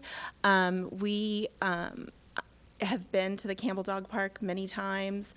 It's very difficult for me to go there with my children. There's no safe place for my children to play except for to be in the dog park with me or to be on the Los Gatos Trail. Butcher Park, which is the other alternative, has a long list of problems. I would like there to be a dog park in Los Gatos where there is a dog park for dogs to play and a place for children to play. And I don't think those two things are totally incompatible. I know lots of people seem to think that dogs and children equal death, bites, and whatever, but not everyone thinks that. And lots of my friends at Van Meter have asked me who can't come to these meetings because they're at home with their children and their dogs when the off-leash hours at Bachman or Live Oak are going to start. And I was like, I don't know, Bachman's not sounding so great. They seem to be having a lot of issues there.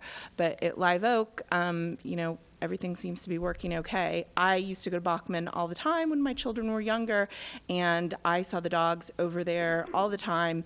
My children, we were there once a week for probably 2 years. I never had a single issue happen with the dogs while I was there. I know the neighborhood perhaps has changed since then, but I think it's sad that people in the neighborhood can't work things out so they can share maybe 2 hours a day with other people. They'd say the park needs to be empty and sit there so that people can't have an hour and a half or 2 hours. I'd like to see some afternoon time too. Morning time, 7 to 8, whatever, that doesn't work. I need afternoon time for my children. I know a lot of other people need afternoon time too. You know, why is the park only for children and people they think they're entitled? What about people with dogs who are afraid of children and would like to have their dogs go there without children? Okay, thank you. Jeff Gruder.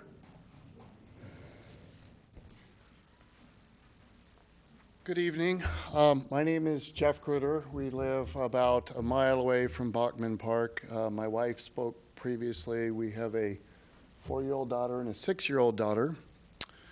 We also have a 7-year-old female Akita and a 13-year-old male Akita. They're rather large dogs. We've had them since we've had kids. We've had 0 incidences between our children and our dogs. So why wouldn't I be in favor of a dog park? There's very good reasons. Dogs and kids don't always mix well. You have to be very cautious. We encourage our girls to be very careful around strange dogs. Reason being, you don't know what can happen. I personally have been attacked by off-leash dogs when my dog is on a leash. My dogs have been attacked by off-leash dogs 3 times. Once my daughter got hurt, once I got my hand torn up, and the 3rd time it ended well except for the other dog. I can't even walk my leashed dogs around Bachman Park with unleashed dogs. They get excited, they charge, then there's a confrontation. Those are dogs. Okay, we all love our dogs. But if we have similar instances with children at Bachman Park, putting them at risk is not acceptable in my eyes, by any means. We don't have control of who's there. You know, people love to quote, there's 9,000 dogs in Los Gatos. Great. 1% of those 9,000 dogs. Please address your comments to the council. Excuse me. Thank you. 2% is 180 dogs. How are volunteers? We've seen no concrete way to enforce any kind of safety between the dogs and the children at Bachman Park. None. I haven't seen any. So I think maybe we need to think a little bit more about how this whole thing's going to work and the cost of any potential failure. Thank you. Thank you. Jennifer Stapleton.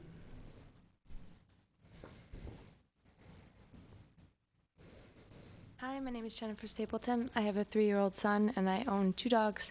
I'm a dog lover and owner. I just simply want to be the voice of my community and say I'm against the pilot program. I don't want to take up any more time. Just want to say I'm against the program. Thank you. Isabella Rennie.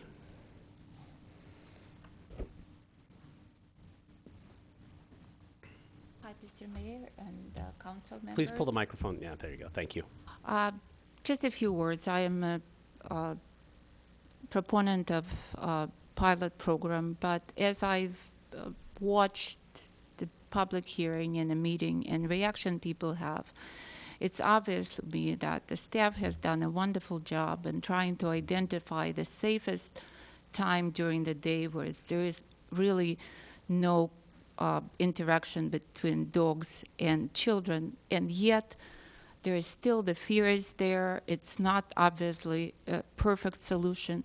So what I would like to suggest that maybe we can go back to the drawing board and consider some other options, maybe look a little more at the different cities, look at our parks. Maybe there is a possibility to do something with a fenced park because we have people that are neighbors, they've been friends, and this issue is becoming very confrontational.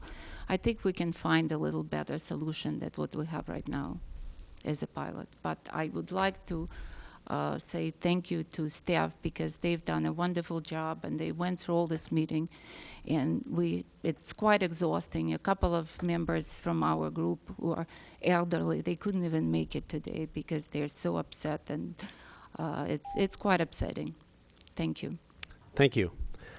I have no other cards. Is there anybody else who wishes? Okay. You turned in a card. Well, I missed it or it didn't get to me, but please come forward and introduce yourself. Yeah, my name is Harry Campbell. Well, Mayor and Council, my name is Harry Campbell, and I'm a 40-year resident of the town, and I've spent thousands and thousands of hours in our parks with my children and now with my grandchildren. And I'm really against this proposal because I think the use of a particular piece of property with grass on it is incompatible between dogs and children. If the dogs are there for 2 hours, you know what happens. And then the children are there for the next 10 or 12 hours. They're rolling around in the grass, and it's just not a pleasant thing to contemplate. Got a few other comments on this thing. I think the plan is woefully inadequate. It doesn't address a lot of issues that I think should be addressed in any plan. And the most ridiculous, in my opinion, is the self, protection of or enforcement of the laws and the regulations that'll surround this thing. It just won't happen. I mean, somebody arrives in a pickup truck with 3 pit bulls and they're out open area and they're not doing their job controlling those dogs. Nobody's going to go up against them, and it'd be just insane. So I don't think that this really is a well thought out plan. I'm not against dogs in our parks. I think that's fine. Dog owners have a right to have some access to the park. But if we do this, we ought to have an enclosed area with a 4-foot fence and a double gate, and that just dedicated to the dog owners, and they can let their dogs run all over. It'll keep children out and dogs in, and that's the important thing. I just want to let you know one more thing. I understand both sides of this thing. My wife was bitten by an off-leash dog, and my son was sent to the hospital by an on-leash dog. So, I understand that there's risk involved in any of these things. But I really think and strongly urge you to reject this plan and come back with a plan with a fenced area in one of our parks. Thank you. Thank you. Anybody else wishes to speak to this item? Okay, please come forward. Go ahead and fill out a card afterwards and then hand it to the clerk so that we have that.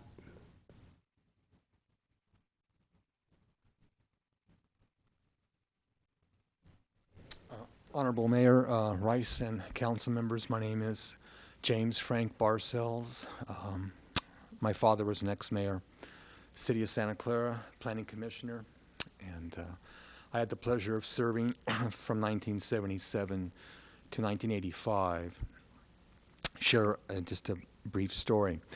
In the spring of 1981, Earl Carmichael, who was our director of Parks and Recreation, at the end of one of our meetings proposed, well, some citizens came and asked me, talk to the council and see if we can get a program where our dogs can run without leashes in the parks. So at the end of one of the meetings, we bandied this about, and after about 6 minutes, we came to the conclusion that it would never work. It would never work because you did not have a specific fenced-in area. Now, this off-leash dog area pilot program, as proposed, it's a travesty, it's a ludicrous distortion, it's a ridiculous representation of what otherwise might and we'd like to have exist in an idyllic world. We need to protect the innocent, and all of you, Mayor Rice and council members, cannot allow the possibility of even one negative incident whereby the least of us is injured. You can't do that. So as proposed, you should really consider not accepting it. Thank you. Thank you. Now, please.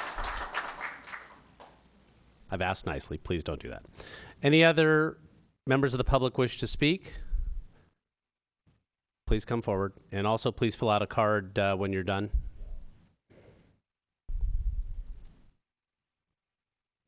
Well, I'm against the off-leash program. But my question is, my understanding is this is costing $15,000 or something every quarter, every year, and can you help clarify that for me? I mean, is there an expense that you're putting out to do this?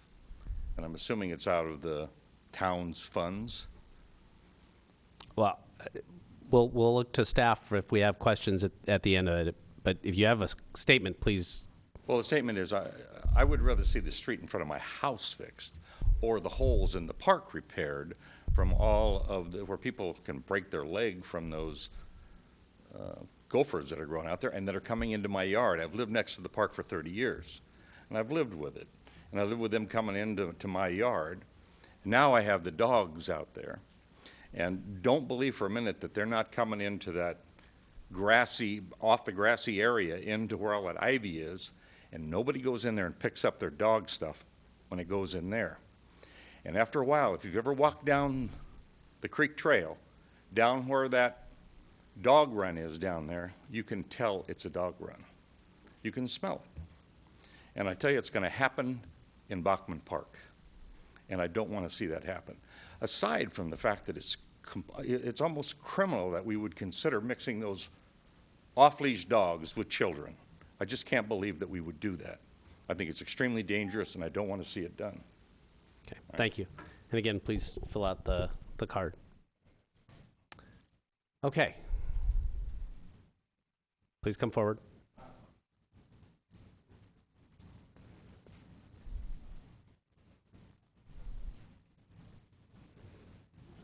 Go ahead and give the card to staff. Thank you. How's it going? I'm currently living right next to Live Oak Manor. I am a dog owner, and the dog is a pit bull. It is a well-trained pit bull, never had any problems. I have 3 kids, sorry. 1 6 months, and the other 3 and 7. Never had any problems. We take the kids right to the park with us when we bring the dogs. And they literally play with the dogs. They throw the balls with the dogs. They even fetch the balls with the dogs. They love it. They have fun. They never have any problems at all. I'm very approve of this, and I think we should really go through with this. Thank you. Thank you. Okay, going once, going twice.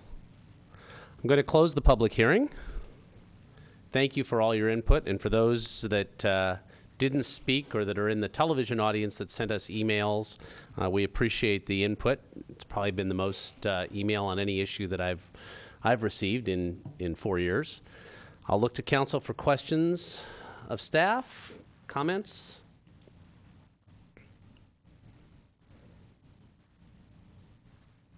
Vice Mayor? No? Councilmember Leonardis. Somebody has to dive in first. Question for staff. I noticed in the report it said there was 60 warning tickets issued in 3 years and 2 official citations for off-leash use in the parks. And I wanted to know what instance would you issue a warning ticket and what instance would you issue a full ticket, and which parks were those located in? Our general philosophy is to educate rather than cite. So the instances where citations were given were instances where there were several warnings given to the same individual, and a citation was warranted to institute a behavior change. I don't know for absolute certain, but I believe that both of those citations were at Bachman Park. Thank you.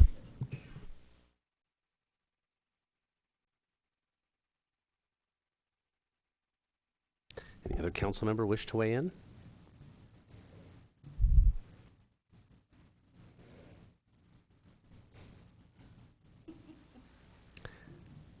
Start humming the Jeopardy theme.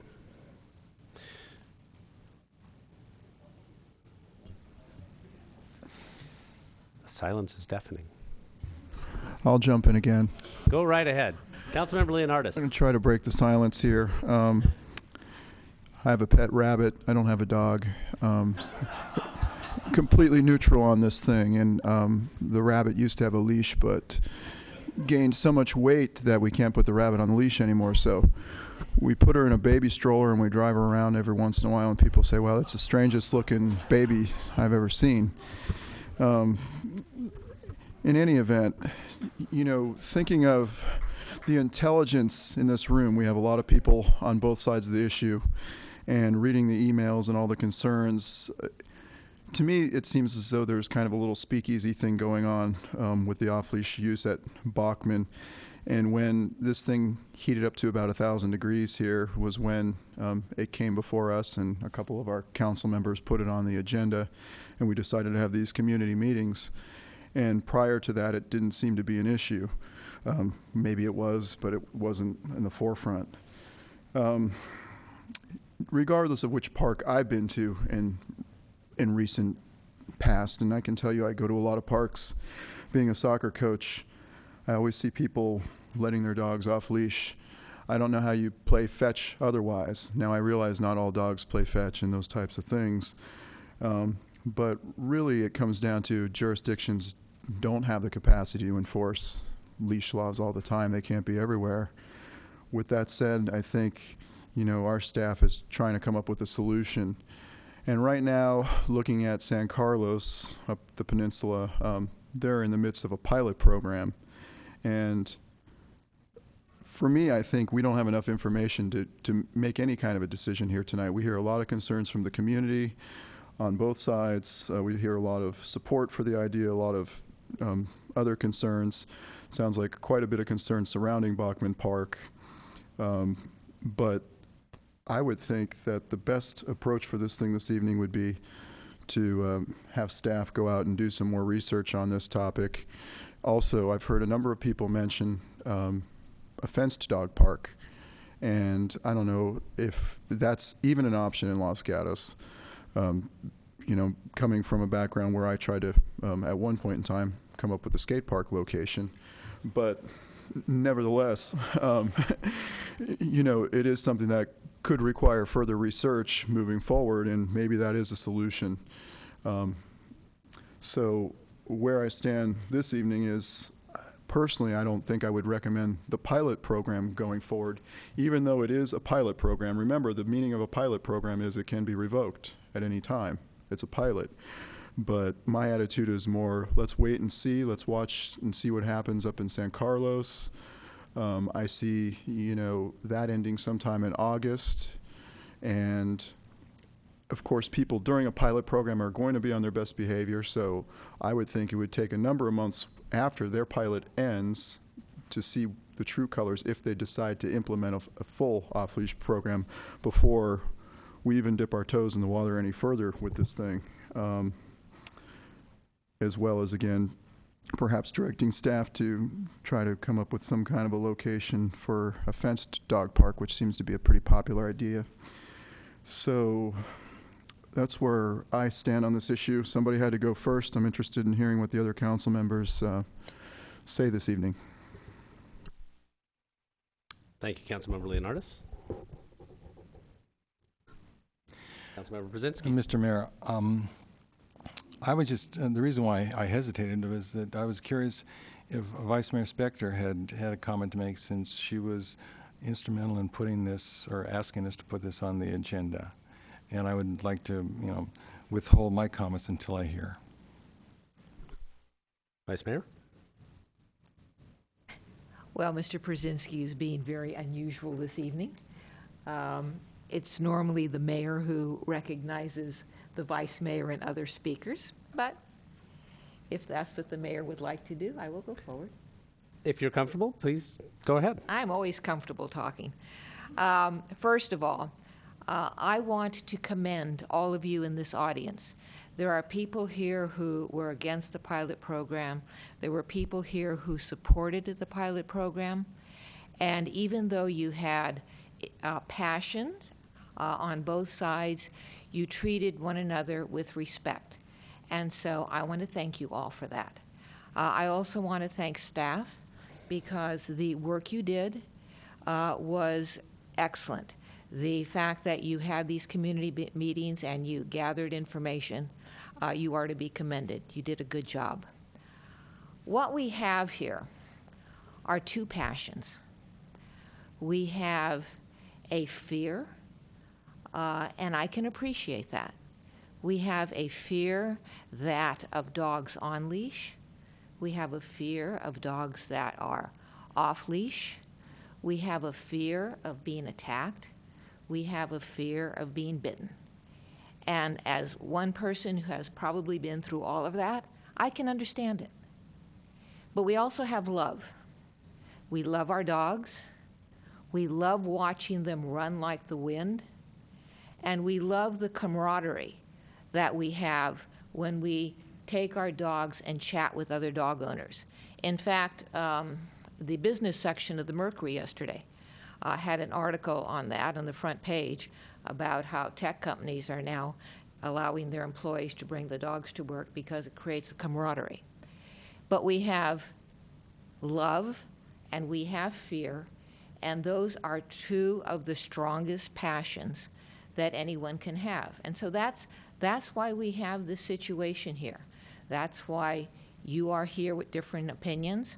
That's why we have a council up here who, except for Mr. Leonardis, is having a hard time talking to you.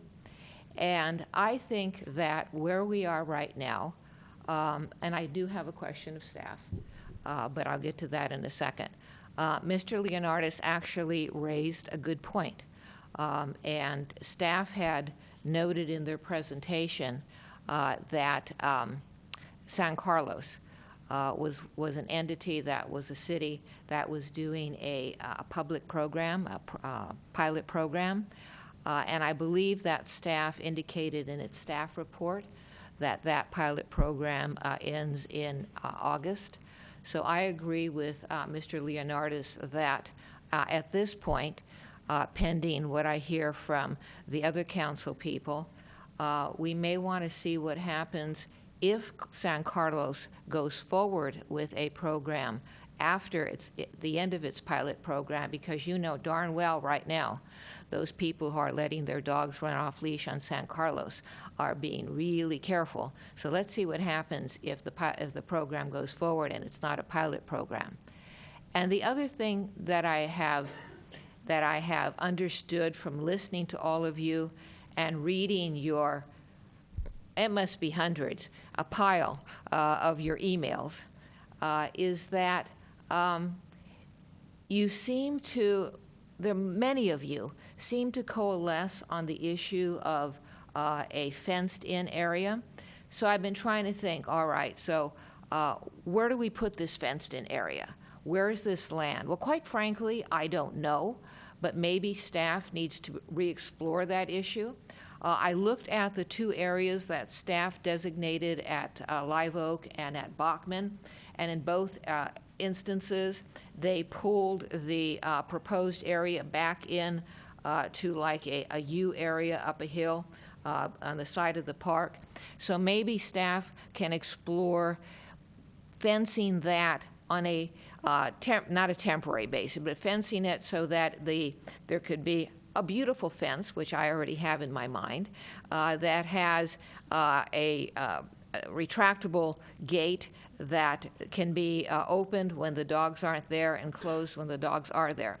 So I have some ideas, but as we're always told, we shouldn't be designing from the dais. So where I am right now, as I sit here, is I'd like those two ideas explored before we do anything further. Thank you, Vice Mayor. Anybody else? Councilmember Brzezinski? Certainly, thank you. I appreciate the Vice Mayor's comments. Thank you for offering those. There's no question about this being an issue that needs our attention, and for the individual who indicated wondered if the councilor went to our parks. I was at the parks all in question today, but until my dog died in March, beginning of March, I was in parks twice a day, and it would include the parks we're talking about here, as well as La Rinconada and Oak Meadow. And I was there because that's where Jack liked to be, and I liked to be there with him. And he was an extremely well-behaved dog. And I always had him on leash when we were near other dogs or kids. And it wasn't because of Jack. It was because of the alternatives that I did not have any control over. And in that context, I feel I have some degree of expertise. As far as I'm concerned, this is an issue that needs to become more completely explored. And the 2 parks designated, I don't think the solution, which was the solution to attempt to address the community as the staff so valiantly dealt with the input from the community. I think we ended up with an alternative that really wasn't an alternative. I think that the issue is more, how are we going to deal with a question of taking care of our animals, particularly in this case our dogs in this town. I think the end result leads more towards an actual fenced dog park. I think that really is the direction of travel that I'm hearing. As far as I'm concerned, if we were so troubled by the issue of dog waste, then we'd never have any dog in a town, because on leash or off leash, and there's going to be an issue. So that can't be the driver. What has to be the driver is the way we interact as members of this community. One of the things I've been disturbed by the fact that this issue went the way it did is that up to the point when this was introduced, we consider ourselves dog friendly. We seemed not to have major issues. It was only when this thing started to be focused on, given the fact that there were requests of our park ranger to enforce the rules, and then people felt in some ways threatened by that. And this moved up the ladder to the public dialogue. And I think at this point in time, we probably need to call a halt to this and need to say, all right, are we going to have an off-leash dog park specifically designated? Because at this point, we have lost some of the sense of community. We have now become adversaries, and I think that's really unfortunate. My dog didn't deserve it, and I'm sure most of the animals in this community who are members of our family don't deserve to be now somehow seen as less than full members in our town. So I'm not going to support the proposal. I think we need to continue to discuss this as members of the community. I know that we do have a dog park that we contributed to over at the Perk Ponds. It's not that far away. I have difficulty with the $6 entry fee. I'm curious whether we can mitigate that in some way by some type of annual pass that we can somehow work with county on. But and then at a certain point, I hope we are able to find area inside town, fenced, secured, that we can call our own and allow the community to have more of a presence with our dogs in an area that we've considered safe and more appropriate to our town. So if the issue is going to come to a vote, my recommendation would be to not change, to not forward this proposal, to continue to study as recommended, but to study in the context of a lot of issues that need to be more fully vetted before we go any further. Councilmember McNutt. Thank you, Mayor. Well, I have many things to say, so let's see if I can do them in a semblance of order here. First of all, full disclosure, I have a dog. It is the cutest dog in the world, Cavalier King Charles Spaniel named Toby. He goes almost daily to the dog park in Campbell with my husband. My time with him is more at Oak Meadow and Vasona. We have a route there that we do in the morning. I never let him off leash except at home. And we have had a couple of incidents where off-leash dogs have been overly enthusiastic to greet him. And my previous dog, we had an incident also. So I'm very much aware of the trepidations that you have when you are talking about off-leash dogs and how they can affect your dog and your children. You see how I put them in that order? I do have a child too, but the dog always seems to kind of come out first. This is one of those issues where I enjoy as a council member because it causes me to start thinking and kind of at a base level. So, why do we have laws? Well, we have laws to keep people safe and healthy. So why do you break a law? Because we've heard over and over again that people are breaking the law and doing it knowingly. So why do you do that? Well, sometimes it's because you don't know that you're not supposed to have off-leash, and sometimes it's because you feel that it is a safe thing to do. And we all break laws every day because we think it's a safe thing to do, unless you're the only driver in the world who's ever not gone beyond the speed limit. I mean, why do we do that? Because there's the traffic situation in our mind is it's a safe thing to do. But if you then change the law to accommodate the law that's being broken, then more and more people do it, and it becomes not safe. And that is my concern about the off-leash, even with the pilot project. I totally understand and believe that the groups in both of the parks that have formed this club, the camaraderie that you talk about, that you are responsible and it's working very well. However, it's not a private club. It's not a reserved area of the park for just your use. So if we change the law to accommodate those unlawful behaviors, then more people come in, and that was my question earlier. At what point, how many dogs do you get there where it becomes unruly and it's too hard to handle? And how do you monitor the number of dogs that are there? Well, one reason that you can, one way you can do that is by having a fenced dog park area. And dog park has, I've been on council 10 years, and the idea of a dog park comes up periodically. And it is exactly the same problem that we had with the skate park. We don't have a whole lot of open land, and trying to find a space for it has really been what has held up that movement, because I think past councils have been very enthusiastic about that. So I also think that we rushed this. This was on a fast track. We talked about it in February, and for some reason, I can't remember why, it seems so important that we get through these community meetings and have a report back by June, that there perhaps wasn't enough time to not just talk about a pilot project, but to begin to explore, are there any realistic and feasible areas for creating a dog park? I almost hate to say this out loud because I know it's going to cause some other ripples, but one of the intriguing suggestions that I heard as I was talking to the community is using Balzer, which is, Little League field, but it's only used part of the year. It's already fenced, it already has lawn, it already has parking, it's next to the freeway, so if the dogs bark, the freeway traffic gets it. It's like, well, that's an interesting idea.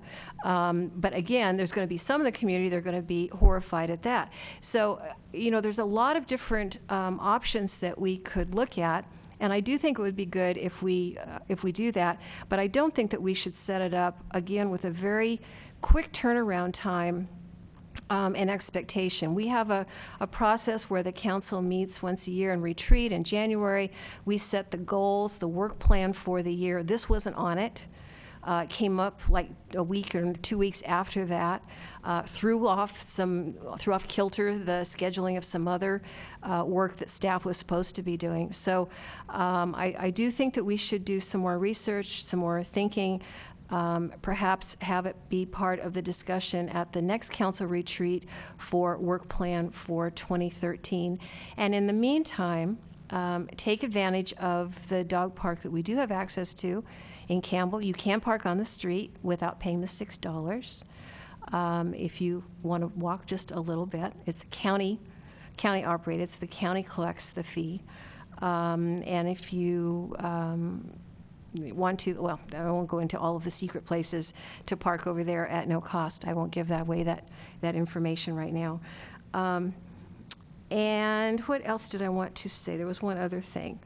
Yes, this is the record number of emails, 10 years of any issue that we have ever had, of all of the issues that we've had in the town of Los Gatos. This set the record. So it does show that it touched a chord of great concern for the community.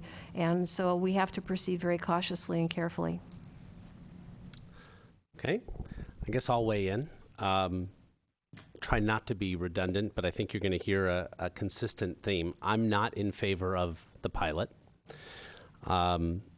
I first want to commend staff for doing a tremendous amount of work in a short period of time to bring forward a proposal that, given what you had to work with, the proposal is logically thought out. It's kind of cutting the piece of cake in half, trying to make it work.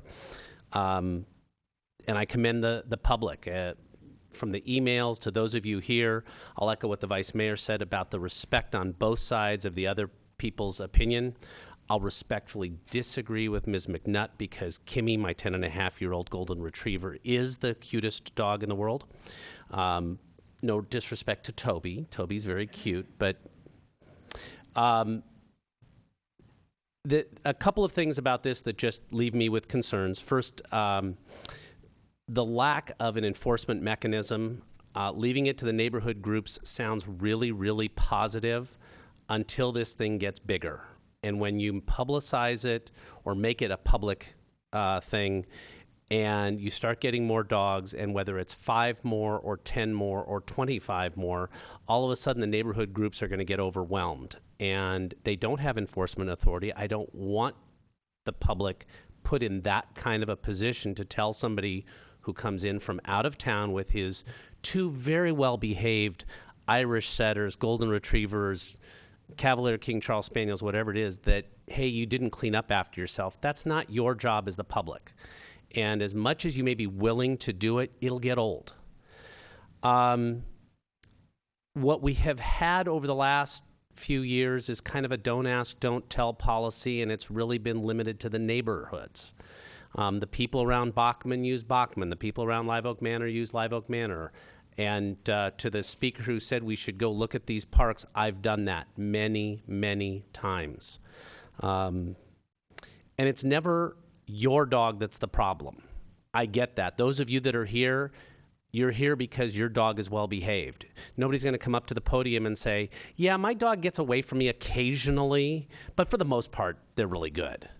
So it's the other person's dog that causes the problem, whether it's with your children or with your dogs. I think off-leash, as well-intentioned as people are, off-leash makes it more difficult to clean up after your dog. It's real easy when the dog's on the leash and makes a mess in front of you, you're going to clean it up. If he's 100 yards away playing with other dogs, maybe not so much. I'm very concerned about parking around Bachman as if we were to have done this. I was also intrigued with the idea of using Balzer Field as a fenced dog park, and actually a couple of neighbors of the Ditto's Lane property brought up Ditto's Lane as a potential for a fenced dog park, and I think that's something, as Councilmember McNutt said, with a little bit more time and effort to look through this to try and figure out how to make a fenced dog park in Los Gatos a reality. If it can be done, this council has shown great flexibility and wisdom and ingenuity in coming up with solutions, and I would hope that we could do that. Parking might be an issue at least with Dittos anyway. And as much as I hate to say this, because it's going to make some enemies even of those of you that are well behaved, the cat is out of the bag, and I think we have to enforce the laws that we currently have on the books. So those of you that are well behaved and have well behaved dogs, I think we have to enforce the law. It's not a don't ask, don't tell anymore because everybody's told. So now we've got to deal with it.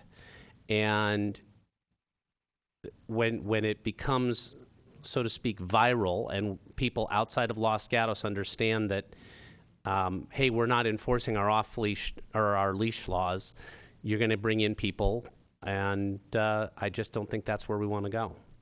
So that's my thoughts, and I'll look to the rest of council for any other comments or a motion. Councilmember Leonardis. So thank you, Mr. Mayor. I agree with what the other council members have said here this evening. I'm ready to make a motion to go back to the drawing board, I guess you could say, and postpone the idea of the pilot program. Not necessarily completely slam the door shut, but just direct staff to conduct additional research on that, as well as a fenced-in dog park at some location in Los Gatos. So that's my motion. Okay, we have a motion. Is there a second? I'll second the motion if the mayor would allow me to get some clarification on it. Please. Would the maker of the motion include in that additional research, you're talking about additional research on fenced in? Yes.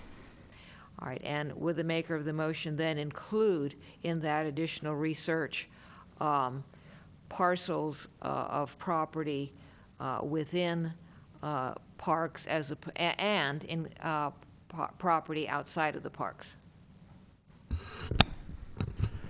I think the thing to do at this point in time, which would be fair for everybody, would be to consider all options. As Councilwoman McNutt mentioned, this thing came from, it wasn't even on our retreat, wasn't on our work plan, came from 0 to 60 in 3.4 seconds.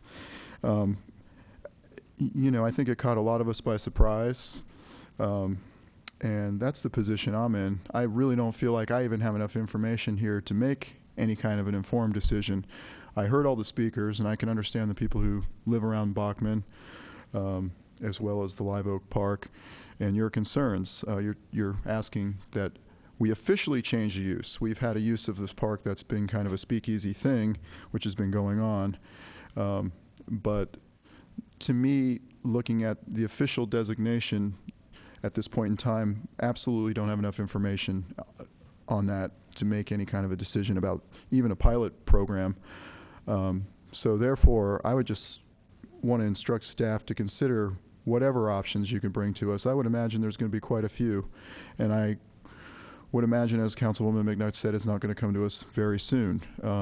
Probably not before the end of the year, probably before our next retreat. So to